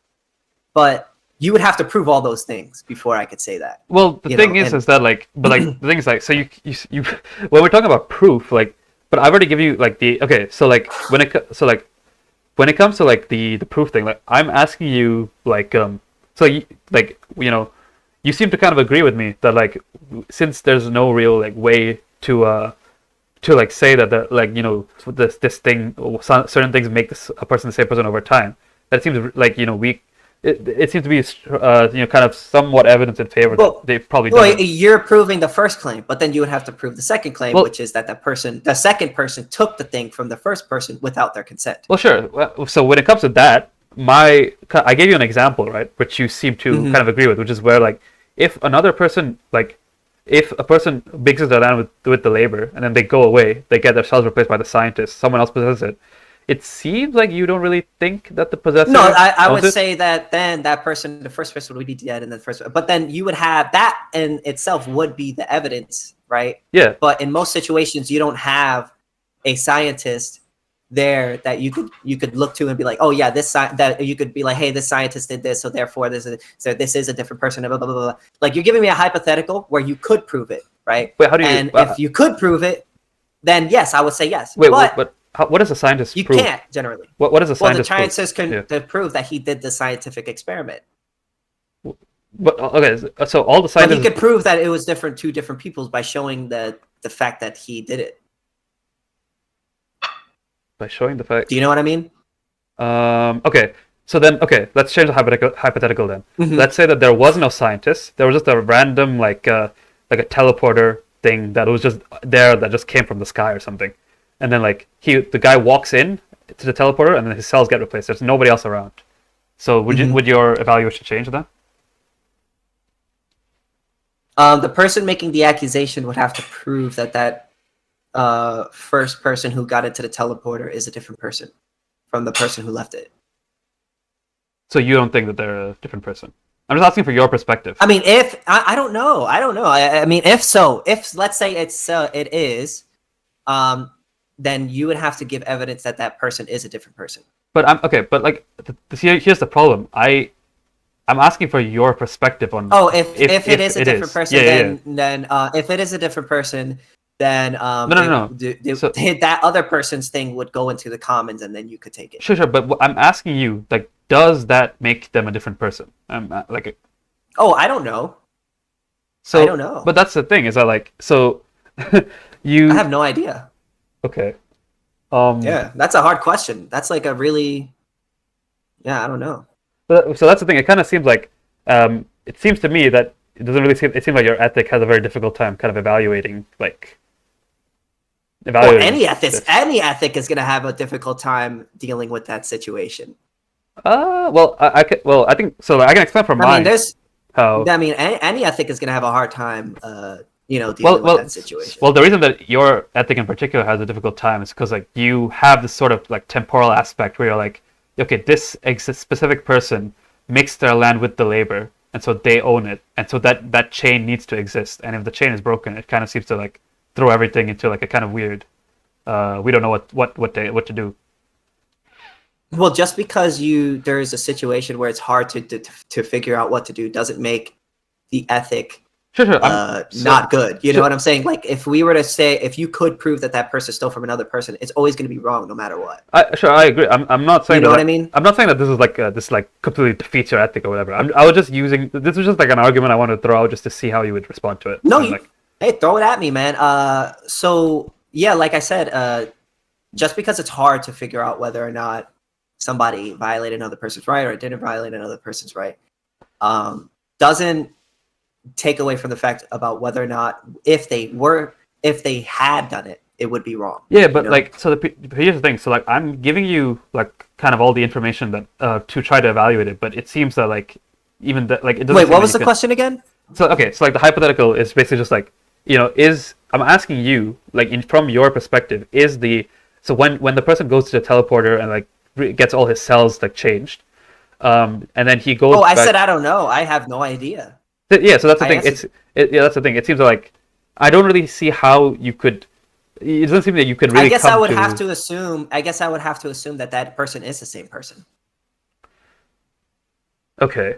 But unless I have evidence that he isn't the same person. But like, but like the thing is like you say assume, but like I'm asking you, what do you think? I don't know. I honestly have no idea. I can't answer that question because I don't know. Like that's a question that I don't know. That's like saying like, can God create a rock that's too heavy that he can't carry or something like. Well, sure. So like you're asking or sort like no, it's like asking me a question about like the science.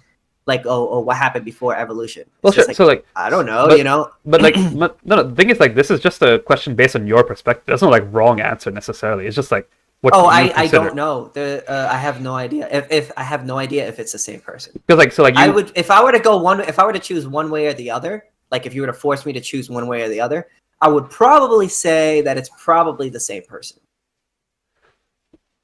Okay. Well, I mean, yeah, but I don't know. I would assume that it's the same person, right? I would. Unless I would assume the opposite, but like what will make you assume it's not the same person? Well, because it doesn't. Because like I said, it doesn't seem that there's anything that like connects the first person to the second person. They seem to be like completely different. They would have the same DNA, right? Well, genetics or whatever, right? But like I said, I don't know biology, but I Googled this and it says apparently that your DNA changes as you age. I don't know the exact biology, so I can't like. Yeah, but you're talking about like you're not talking about like somebody aging. We're talking about somebody teleporting. Well, we can assume that I can add that to the hypothetical. Let's say that they age and they're such that their DNA also changes. Like, would that change your evaluation? Well, then in that situation, yeah, I would probably say that it is a different person. Okay. So maybe, we do agree. Yeah. Okay.